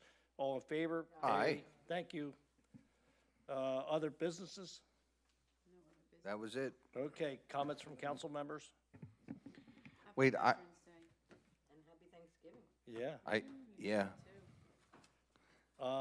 There's also the holiday parade Oh, yes. that some of We're, you. we're done with meetings in November, correct? Correct. Yep, Okay, December's next. go ahead. There's the holiday parade. I apologize, I forgot to mention this. November 19th. And then there's, before the next meeting, there is our tree lighting on December 3rd. So we'll get this out all, out on social media that Thank nobody you. pays attention to. Before we go and close, just gotta acknowledge Randy Elton. She runs this ship, and let me tell you, she is dedicated, puts many hours in, gets back to everybody. There's a reason this township is doing so well. She's the reason. Here, here. Yeah. And one other thing I wanted to add, I want to send a big thank you out for all the Bristol Township residents that went out to the polls and voted on Tuesday. That was really an important thing. We're setting records now, and there was a time when a midterm election with no president on the ballot or no locals on the ballot, nobody showed up, but Bucks County turned out to the tune of 65%. I didn't get the Bristol number yet, but as a county, 65% of the registered voters showed up to vote, and I think it's our most precious right as Americans. So thanks to everyone for voting, and have a great Thanksgiving. Thank you, Pat. Next, we have opportunity for residents to address council. Connie, you want to come up?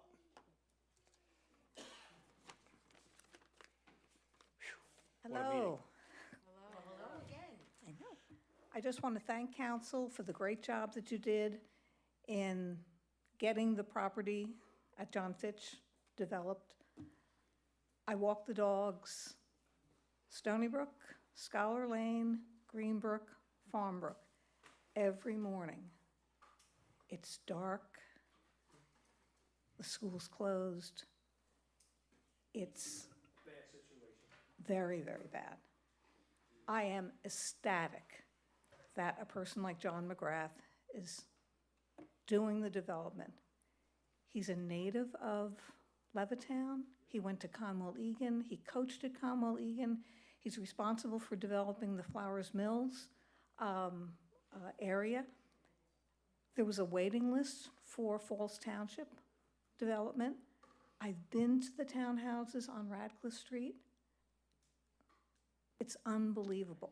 He will do everything possible to make that property something to be proud of. And I am I'm not thrilled anymore, I'm ecstatic. So thank you very much, Greg. Thank you. Ecstasy. Thank you, Connie. Thank Have you a nice for coming out Thanksgiving. tonight. Yep, appreciate it. And on that note, we need a motion to adjourn. All in favor? Aye. Opposed? Oh, thank you so much. Happy Gabby Gabby Gobble, and we'll